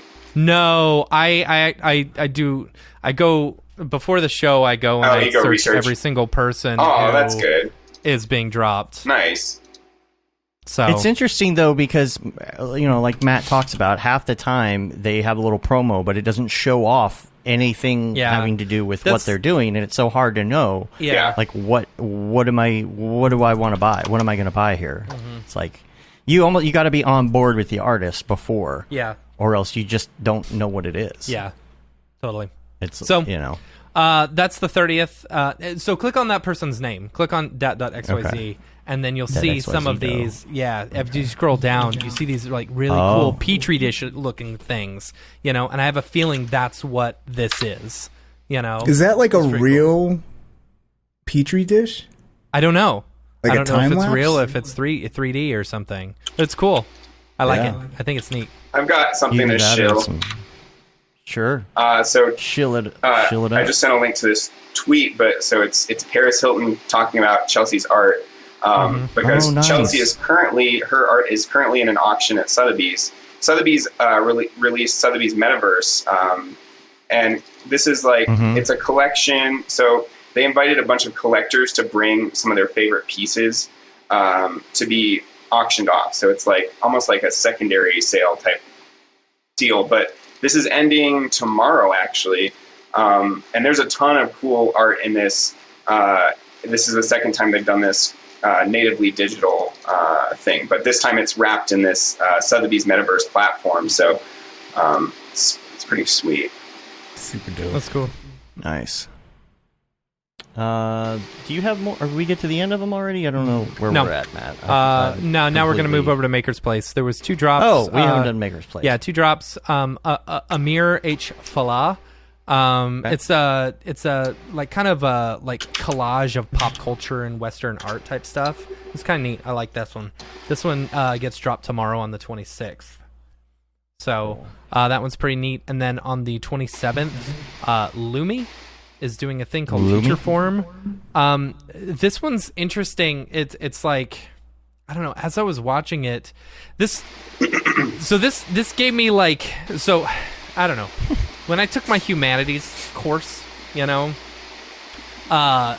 college, they talked a lot about art, and they said art is supposed to invoke a feeling, And I was watching this video, and man, it made me really sick. like it gave me like crazy vertigo and stuff like that watching it. I don't know if it has to do with the editing or whatever's going on, but it definitely did invoke a feeling, which was kind of vertigo sickness, motion sickness, because of the editing. But I don't know. This stuff looks pretty. Anyway, that's all I got on that.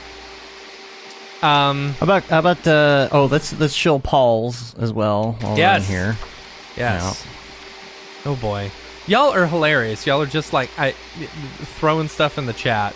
I'm keeping track. I have two hand drops. Okay. Well, here's Paul's. Yes. We're gonna, Is this the short film where if you buy all 3, you get a bonus?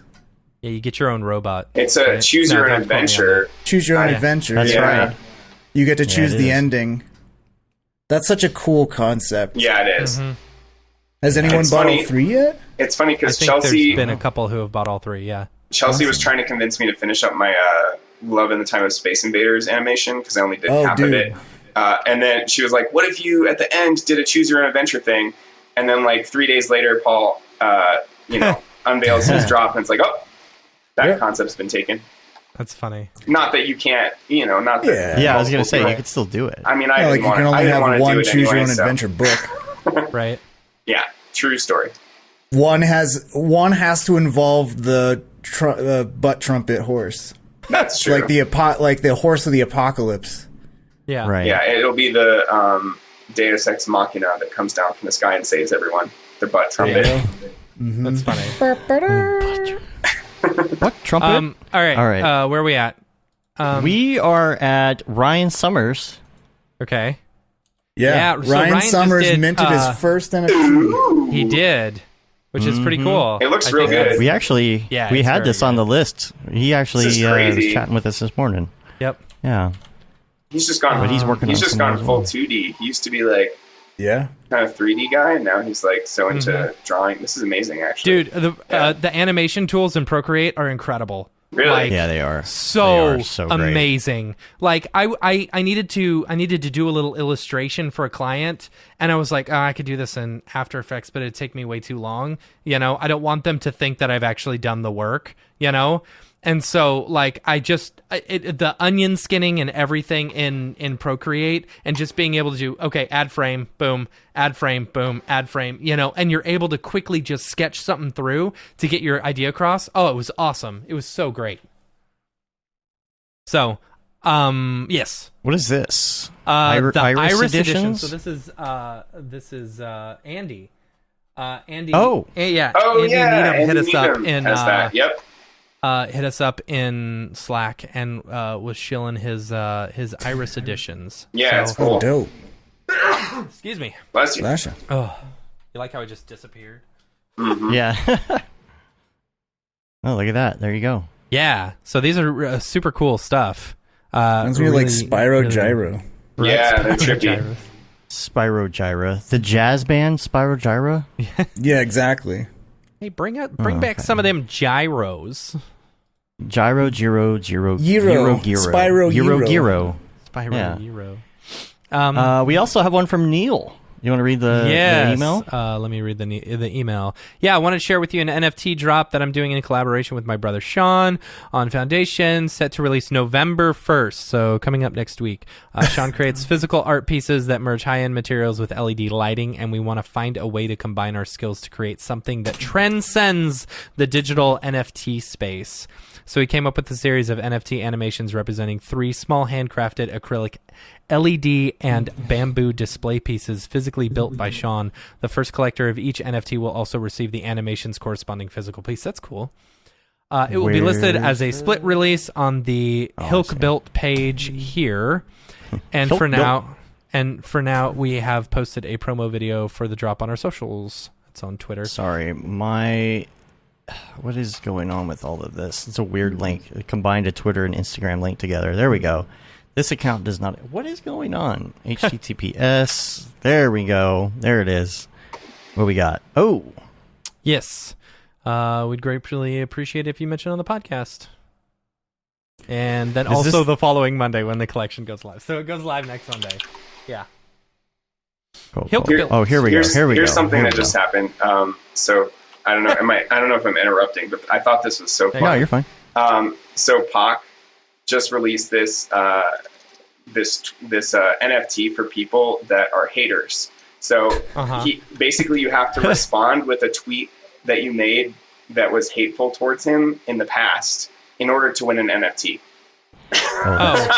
Can I send him a video from one of our podcasts? That could work. Yeah, if you were fudding about his work and saying it's so stupid or whatever, that would be perfect. You'd probably win an NFT from him, and that'd be worth a lot of money. That's really funny. Yeah, I love the way he messes with the community. It's just the other day, like in his Discord server, all of a sudden he created some new channel called Deathmatch. It was like #Deathmatch and just appeared out of nowhere. And everyone jumped in there and like wrote !Deathmatch to try and get the collab land bot to give them access to whatever it was, you know? And so the chat would just go like scrolling so fast, and then he would stop it. And then he'd like release like a GIF of a nuke and then like let it go again. And everyone just like was freaking out. And ultimately it resulted in nothing, but it was a hilarious like social experiment. And then a month ago, he did I ever tell you guys about FOMOverse? Yes. Yeah, okay. Yes, maybe I did. Yeah. So that was another really funny kind of similar instance where that one, it was just a site. I think, I talked about it in the last episode of the drop, but it was a site just designed to create FOMO and tokenize FOMO. I managed to get one, but like if you got in too early, you wouldn't get it. If you got in too late, you wouldn't get it. It was just, and it was like popped out of nowhere, you know, and like it was free. It was essentially a free NFT that immediately skyrocketed to being worth 8 ETH because there's only 1,000 of them. Jeez. Now it's back down to like 4 or 5, and it's also a 50% royalty to him. So it like very much dissuades people from flipping it. So you know how Pac had that drop called the Title, where it was like the unsellable, the unsold, the you know, the cheap, the collector, the whatever. This one people were coining the unflippable because it doesn't. That's funny. You have to like literally double the value in order to flip it. But yeah, in that vein, I don't know. Did I mention this last time? The video series about Pac. No, I don't think so. Okay, there's like a whole film series. It's about an hour long total. It's this YouTube channel called The Defiant. It's the Defiant Guide to Pac, and it's like this guy analyzed Pac and his work. If you don't understand Pac, watch this and you'll become a fan, like 100%. It's a 3-part series, and I just posted it in the chat. And you know, it just goes into like his whole career and like how much more than just a visual artist he is, and all the things he's doing behind the scenes. He's like the true OG. He brought Beeple in. And at this point, I think he's actually made more money than Beeple, because his Lost Poets drop, even though it went under the radar, that was a $70 million drop. And then there's the royalties on top of it. And he already had like 50, 60 million. So like, yeah, dude is like, he's my favorite NFT artist at this point.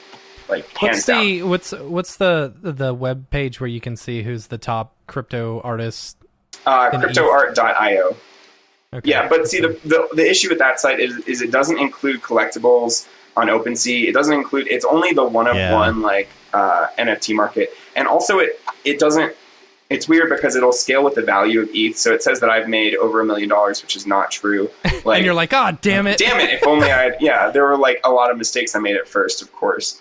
And then the other thing that's weird that happens is sometimes like it doesn't show my Maker's Place drop because Maker's Place issued that drop themselves from their end. So that doesn't get included. So there's a lot of data that's either included or not included, or if like you have drop something under a different username, that won't be there, there are like collab drops and stuff like that. So it's cool, but it's imperfect. But it's a good way of looking at the one-of-one art market, like at a glance and seeing how it's doing.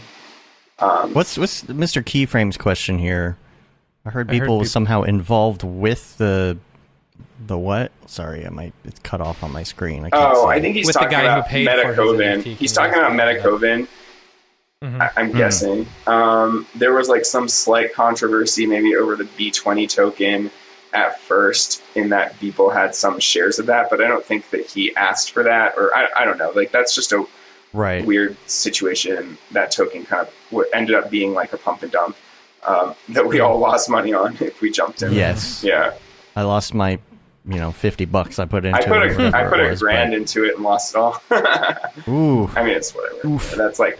But you never know. I mean, it could come back. It will not come back. I guarantee it. That's funny.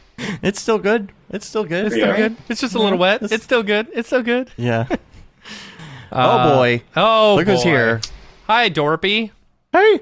Oh, boy. Just thought I'd stop by and say happy Halloween. Oh, there you go. Hey. I got a question for you. Yeah, bring it.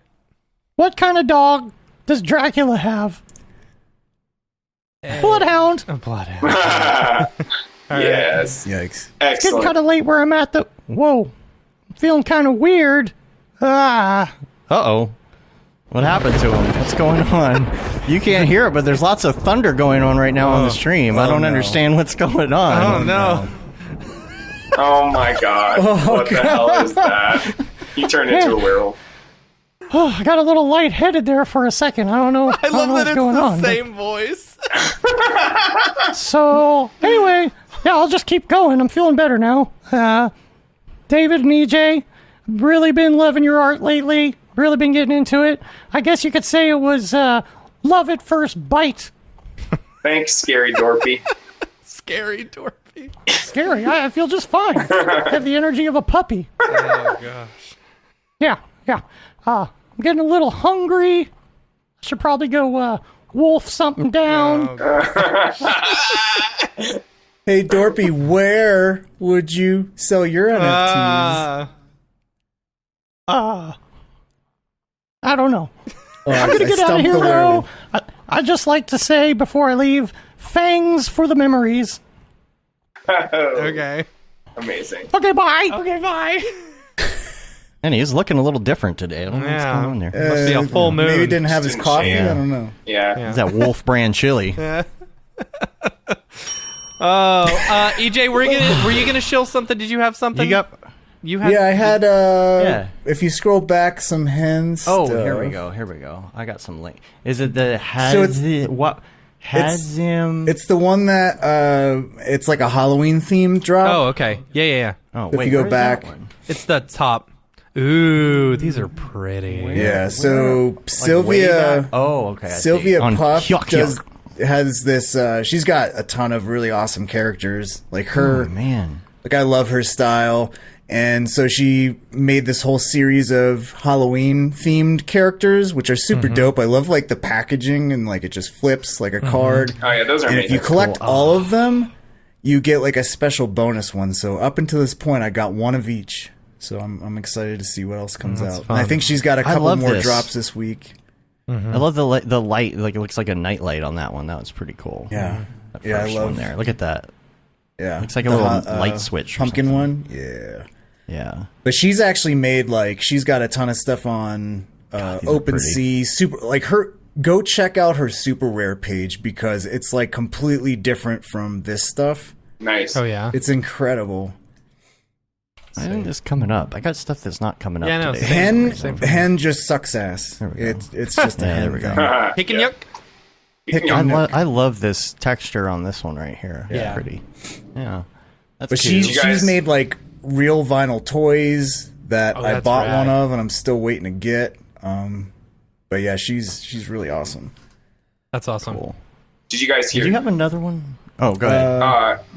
Sorry, EJ can show his stuff first, and then I'll try to. Oh, I had so Winbush was talking about. Yep, that's it. So that's the China show that Winbush was talking about.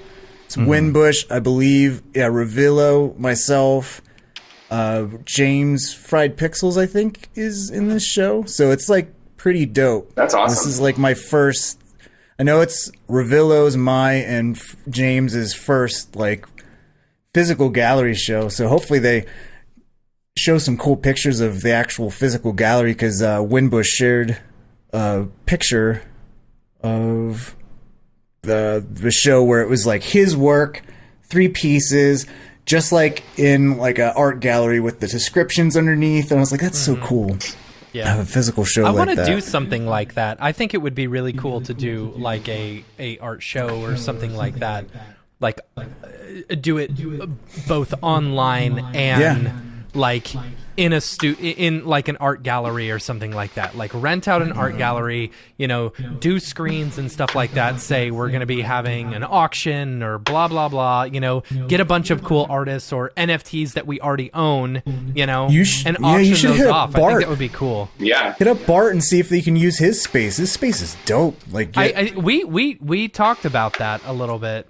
Yeah, we did. But then also having a ton of people walk through his space, I don't think might be. Yeah, may not be that great. But he did find a cool place here locally where we could do something like that. So. Yeah, that'd be super cool. We're talking about having some sort of like redo of DFW C4D, and then maybe do like a local artist thing, and then maybe travel around or something and do like these little mini shows or something, along with like a cinema, maybe a Cinema 4D meetup during the day, and then at night, kind of the more like crypto bro-y people can show up and do. Well, I mean, you could keep it very they don't want to sit Mograph through focused. C4D lessons, like just Mograph community, like Camp Mograph vibe, NFT show, or people that like forest. maybe not have sold anything before or hasn't sold much, like they can get their work, out in front of people. And we got to get that hologram technology going, because how fun would that be to have like a forest showing where like they're all just floating in the forest and you're just walking around.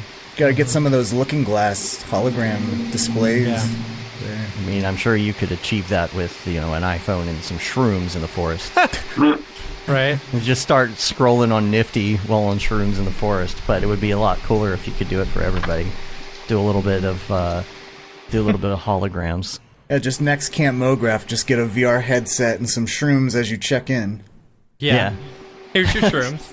Here's your shrooms. Here's your Imagine pillow. the insurance on that one. Yeah. Man. Well, it's legal. It's legal in Oregon. Yeah, that's true. But the next one may not be in Oregon. I know. Yeah. We could go back to Oregon for that one. We're going to check out one. We're going to check out 2 in 2 weeks. We're going to check out 2 different camps, and we're going to make a decision from there. Nice. Very excited about it. That's amazing. Can you hint as to where they are? Nope. Fair. No, unfortunately not. I have one more. Does it rhyme with Kauai? Here's the thing about Hawaii. I have considered Hawaii, and the thing is, if you go to a camp at Hawaii, the ones that all I've looked at, why would you go to camp at Hawaii? Like,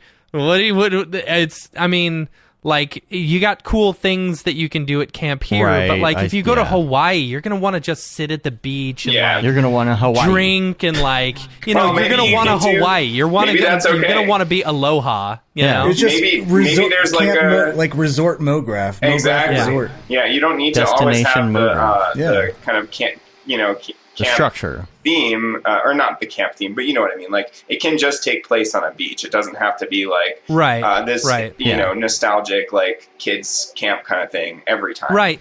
See, if we were going to do something like that, it would be Destination Mograph. There you go. And we would be, what we would do is we would probably rent out like, a bungalow or something like that, or like a hotel and get like a special rate and be like, all right, everyone, whoever wants it, this is a special rate, just get there, you know? Dude, you can go, think of Castle Mograph. I know that there's like places you can rent in Europe that like you can get a whole castle. Rent out an entire castle. Chelsea and I were going to do that for our honeymoon at some point.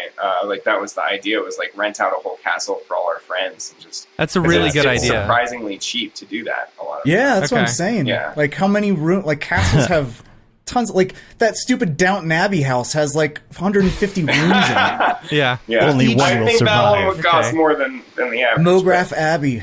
Mograph Abbey. Real quick, I got a couple more things for the drop. Have you guys heard about Coinbase NFT? I heard that they were doing it. Yeah. So the sign-up wait list, this is the coolest thing, is the wait list, is over 2 million. I haven't checked. It might be 2.5 million. So just a few months ago, there were on OpenSea 50,000 users. Now there are 500,000 users. With Coinbase, probably 2 million or more. So like it is exponentially exploding. So that's like some very bullish news. Are those people that are wanting to create or just be on the platform? Collect. Is that like a collectors to collect? Not artists. There's renting out castles is awesome. I totally want to do this. Nice. Super cheap, right? Can't be that expensive. Yeah, well, it depends. Now, like this one has 23 bedrooms. It sleeps 50, but it's $52,000 for a week. Ooh, nice. You know, that's a lot of money. That's crazy. But David, what you said it's collectors. These are 2 million these collectors. Are people active in the market as far as like collecting on OpenSea. And if you go to Dune.xyz, that's a really good site for analytics. And in general, like you can just scroll down and they've got like, you can look at, just how the market's doing in general. Like they've got graphs for all of OpenSea and, how it's growing over time. So I don't know. I like to keep my eye on that one just to see as a general like glance of how the market is doing.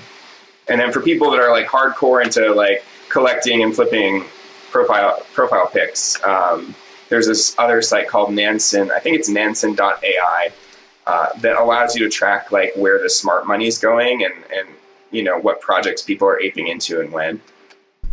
What's it called? I think it's Nansen.ai. Let me look. Yeah. How do you spell that? I'll paste it in the chat. Okay, cool. I don't actually have a subscription. It's a subscription service that allows you to track a lot of these analytics. So people are taking this as seriously as any kind of other crypto investing and tracking data as to, wow. And so, this market is very different. The collectibles market is very different from the people that collect one-of-one art. There's often overlap, but the collectibles, people are often just trying to flip and make a profit and treat it as an altcoin, So that's all I got. I'm obsessed with mutant cats lately. Yeah, how are the mutant cats doing? They're doing pretty good. It's I just love the community. They're constantly like putting on fun events. They have like a DJ in there one day. They're just doing all sorts of crazy stuff. And it's a DAO, so they're constantly buying blue chip NFTs. They bought a CryptoPunk, they bought a Fidenza, which the Fidenza was 750,000. They bought 3 apes and 11 cool cats, and those are fractionalized and distributed to the holders of the mutant cats as fish tokens. So essentially, it's a utility token. It's a weird rabbit hole to go down, but it's the first big DAO. So DAO stands for Decentralized Autonomous Organization, and essentially it's just a group of people coming together. So this is it's more focused on the community than and building up the community and the utility versus the art. The art is not amazing. It's based on cool cats essentially, and they made mutant versions, just like the Bored Apes made mutant apes. But the reason the collection's doing so well, and there's a couple others that are competing with it. There's one called Head DAO, and some others there's one that bought initially cryptodes that to back their coin and whatnot. But yeah, the idea is just you're coming together. Your mutant cats become a vote. So I've got 12 of them, and so that means I get 12 votes in what the next thing we're going to buy is, and all sorts of other decisions as a community. And then they're also creating this set of gorillas, which will then eat the fish. So you like earn fish passively by staking. And they've got over 90% staked at this point, which creates a supply shock because there's so few NFTs in the collection you can actually buy. There's only like 260 right now that you can buy. So that means the floor goes up really quick. If a whale jumps in there and sweeps the floor, it's a powder keg waiting to blow, essentially. And so the fish tokens, the way that it's going to work is you're going to feed them to the gorillas. The gorillas are going to produce a serum. The serum you can use to upgrade your mutant cats. So essentially you create an ecosystem of NFTs and all of this stuff. And like traditional DAOs are way more boring. Like you're just gamifying it. Exactly. That's all they're doing. They're just gamifying Tamagotchi eat your heart out. And if they do it well, and they're like so responsive as a community, they're having like AMAs all the time. They've got contests, and like it's a very active and alive community. And if more and more people are integrated into the community, then that's what's going to drive up the floor price, and that's what's going to drive up like this collection as a whole. So it's a different way to approach this model. It's not necessarily about the art so much as the dynamics and the utility. So that's why I've kind of gotten super down the rabbit hole on that. Crazy. Yeah. I just hate that like the best looking NFT collectible, the Mechaverse stuff, just had the shittiest launch. And like something like Mutant Cats, I'm like, I would love to get in on that. ETH right now. What is it? 1.37 ETH. Yeah, but it's like Mutant Cats. I look at that and I'm like, I don't want to collect that. It doesn't look good to me. No, but it's all about the community and that one you don't collect it for the art. There are others. There was one called the Surreals that I bought into a couple weeks ago because I loved the art. But sadly, that one hasn't done as well. Like I think that people are starting to expect that there's utility added to the NFTs in the future. Mm-hmm. You know that the developers are constantly adding more to the roadmap, creating more incentives for holding these NFTs. And literally, and if you wait too long before making any announcement, I think this is the biggest thing. There were so many people in the Mechaverse Discord that it ended up hurting it. You know? Yeah. Because there were so many people, one, who were sour about not being picked out of the 176,000 people that, you know, and a lot of those are raffled. Bots, too. Like, probably half of those are bots. You know, I mean, we can't all be Matt Milstead, you know. Well, whatever. It's not going to be worth anything here come a month from now. I know, you should have sold. Nah, I should have, and then bought a couple now. But what sucks is, like, it's like, I don't know. Like, the nobody hates Mechaverse more than the owners of Mechaverse. Like seriously, I've never I'm in the Mechaverse driver thing, and all they do is just talk shit about Mechaverse, and it's like, why isn't there an update? We've waited 20 minutes. Why isn't there an update? It's like, dude, shut the fuck up for like a day. And just let the people sit back and like be happy about their accomplishment of making $45 million in a day, and then maybe they'll give you some sort of update. I'm sorry that it took an extra like day or an extra couple hours for them to mint everything, and so you get all these people who are super negative about, you know, everything that happened with Mechaverse, and it's like, oh, there was fraud. No, there wasn't fraud. Someone actually had to write an entire article about how everything was done correctly, and it's like, but the thing is, there was a rumor going around that they you know, gave preferential treatment to their friends and sent them more rare NFTs. There was, but the thing is, they came back and they said it just so happened that I got a rare one. Right. So you know what I'm going to do? I'm going to auction it off. You know, and give that money to charity.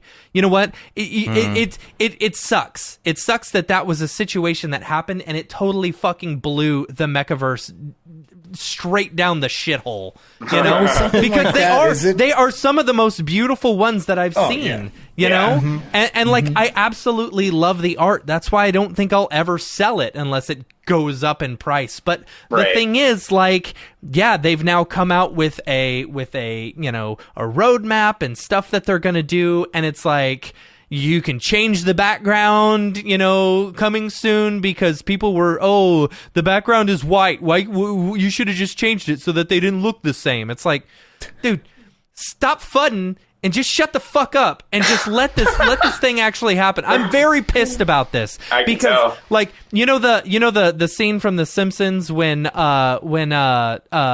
what's his name, the groundskeeper Willie is talking about how Scotland ruined Scots, or like England, the Scots hate the English just like the Scots hate, and no one ruined Scotland just like the Scots did. That's straight up what this is. Mechaverse, like the owners of or the people who didn't get a Mechaverse are the ones who hate Mechaverse so much that it's causing it to just take a shit down the whatever. Yeah. So you should buy now. So Absolutely. the roadmap. Right. I mean, the thing like, is, if I have a if you're chance gonna of buy, getting a physical one, like I'll buy in. I mean, now. that's in the roadmap. They're talking about doing 3D prints of it. You know, it's like all these things that the people wanted. They're like, okay, we're gonna do this. Yeah. You know, and it's like. When you make 45 million... I'm just gonna go ahead and sell mine because I'm so worried. I've got hands made out of paper and I just need to get rid of this. I think it's when you make $45 million or whatever, like this is their full-time job now, right? Yeah, like, this is the project Absolutely. they're going to work on for however many years. So it's like stupid to be so short-sighted. Absolutely, and sell right away. You know, what were you saying, David? I don't remember. Actually, I am mad, Andy. Trouble. I'm very mad about this whole thing. I think I was going to mad that I didn't sell at 9 ETH and then buy like 5 more at 1.3 Matt, that's true of any I've had that same feeling so many times in this space. Like I had a ferocious piece that I sold for 2.5 grand after holding it for like 4 months, and then it blew up to being worth 40K. Like there have been so many times like that where in retrospect you're like, I should have done this. And it creates that horrible feeling of FOMO or whatever you call it. It's just like it, but it's like the people who, it's even the people who are the drivers in the mech channel or whatever. Mm-hmm. They're just shitting on the project so much. It's like, dude, why are you even in this? Why are you in this Discord? And I will say they need to do something about the Discord, because like there's so much negativity. If they would have just like had a moderator in there actually like clearing out people who were just shitting on the brand, it's like it wouldn't have. I think this is an instance of like the marketing working almost too well, to the point where it caused the FOMO and hype to be just overblown, to the point where projects like these can skyrocket up to the top so quickly and then crash just as fast as they skyrocketed. Mm-hmm. This happened to a lesser degree with Oni Force. That one, everyone saw it coming. Everyone was like, let's jump into this. Like, and it did. It skyrocketed up to like, I don't know, 6 or 7 ETH. And then now it's back down to almost 1. And I think that 1.3. Yeah, it can be an issue with overhyped drops that everyone sees coming are often not the best plays to make. It's turning out to be the case, you know. The thing is, like, I still believe in mechas. I think they're great. I think it was a great project, and I really like it. You know, what's stupid is I've seen so many people who are like, yeah, I want a mech. You know, I'm gonna buy a mech once it comes out. And now the thing has been released, and I don't know any of my friends who said I want a mech are actually going in and buying it at this cheap price. You know, I don't know. Yeah. Well, I think just because of all the negativity, no one wants to like jump in, because I mean, even like all the ones that are the cheapest are like the ones that people were complaining about, where it's like, oh, it's a slight color difference, you know. Mine looks the same. Oh yeah, absolutely. Yeah. But it's still cool. Yeah. Anyway. Well, we have hit our 2.5 hours. Yeah, we should probably call it. Do.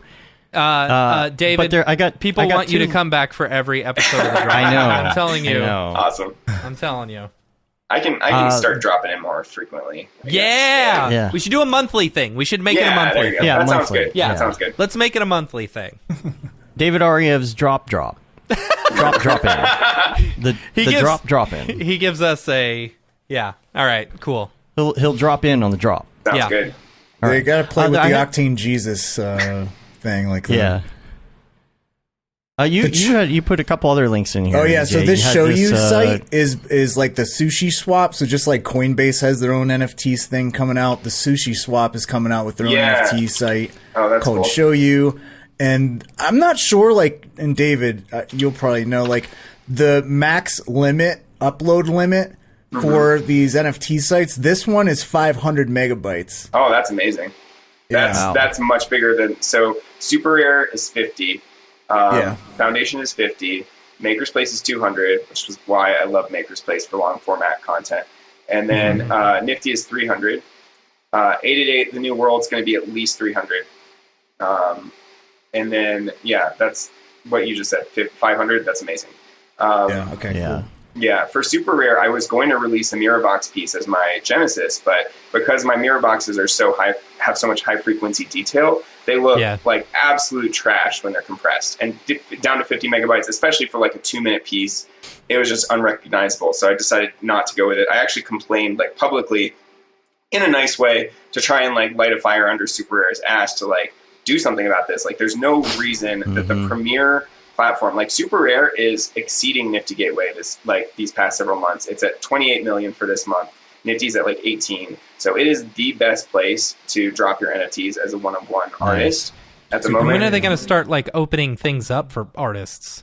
You know, like they got their whole Rare thing with their own cryptocurrency, and I don't know what. Like they just announced that you'll be able to do like splits, like shared, that's cool. like wallet splits and stuff. But yeah, it's funny how some places are like way ahead. Like I know Maker's Place just announced like a whole bunch of upgrades too, where they're going to have like cheaper minting. Yeah, they did. They rewrote their smart contract to give cheaper gas fees. That's great. I wish Maker's Place would do a token too.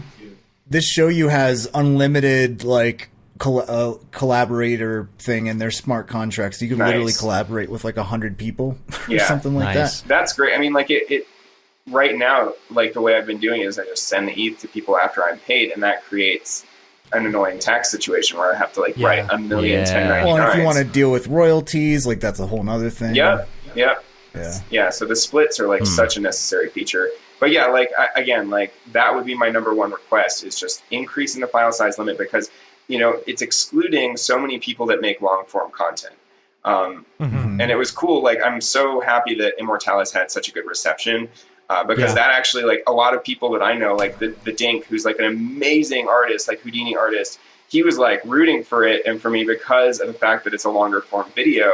He's like, hell yeah, long form. Like so many people want to release short films as NFTs, and that's not really done a whole lot yet, partially because of the file size limitations. And what stunned me was Raul Marx actually reached out to me and said that he's like my idol, right? He's like the guy I always talk about. He's my biggest inspiration. And he was like, hey, dude, your sale inspired me to go and sell my piece, which was just so crazy to me. So, like, I think long form is coming, and hopefully these platforms will make way for that and, make better circumstances for us.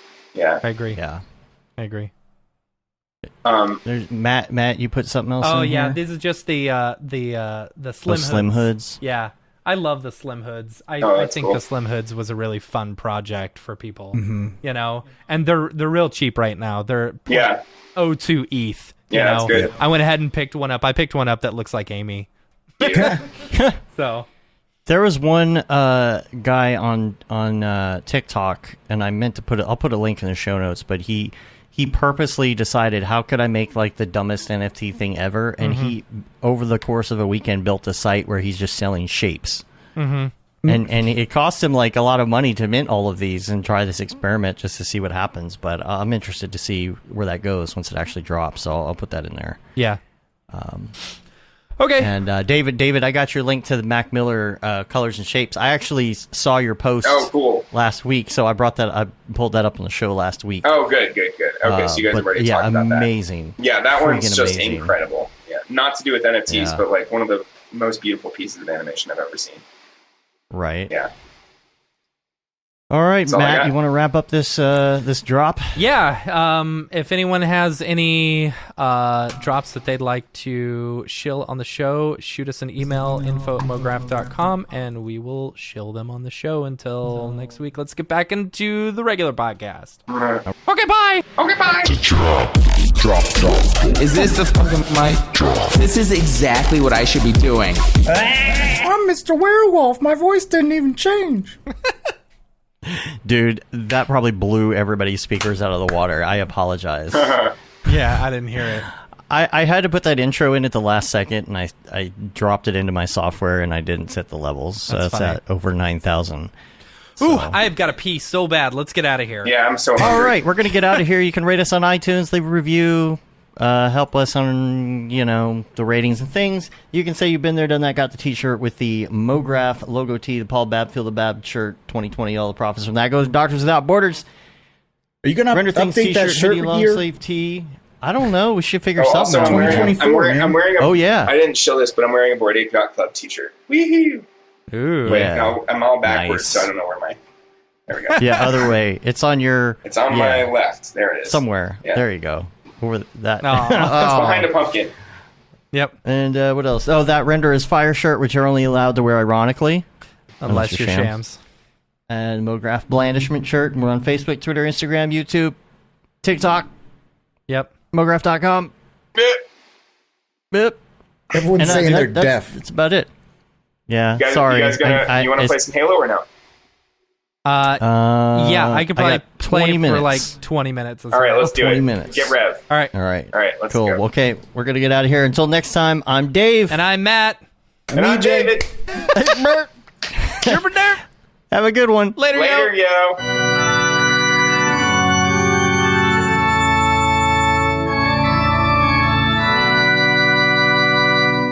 It's pretty good, I guess.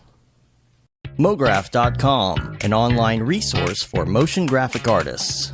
Start your week with the Mograph podcast. Industry news, interviews with your favorite artists, and terrible humor. Watch live shows and interviews from Mograph events like NAB, SIGGRAPH, Half-Res, and local meetups. Our Mograph Talks feature live demos and motivation from artists all around the world. Sometimes you gotta make stuff that you're not gonna put on your reel, and I'm not here to judge. What if Rick and Morty show up for the countdown at midnight? That's where I peaked in life, in my career. We gotta stop this thing, Rick! It's gonna kill us all! Hear from the people that create your software, design your render engines, and artists that are changing the face of modern motion graphics. You get that render done. Yeah, you better frame what? Mograph tutorials and online classes will teach you about Cinema 4D, After Effects, as well as other popular software and render engines. Throw in the HDR Studio, take the render settings, pick the HDR, put a reflection, and gorgeous. Branch into new software. Learn time-saving tips, techniques, workflows, and lessons that'll keep you up to date in the world of motion design. Oh, brother, those are some of my favorite elves. I love projects that scare me. When our art director comes to us and asks for something that I had never done before, man, it gets me pumped. Join the conversation in our live sessions. Check out our plugins, or join the hundreds of daily active users in our Slack channel for technical help, advice, contests, or just to joke around.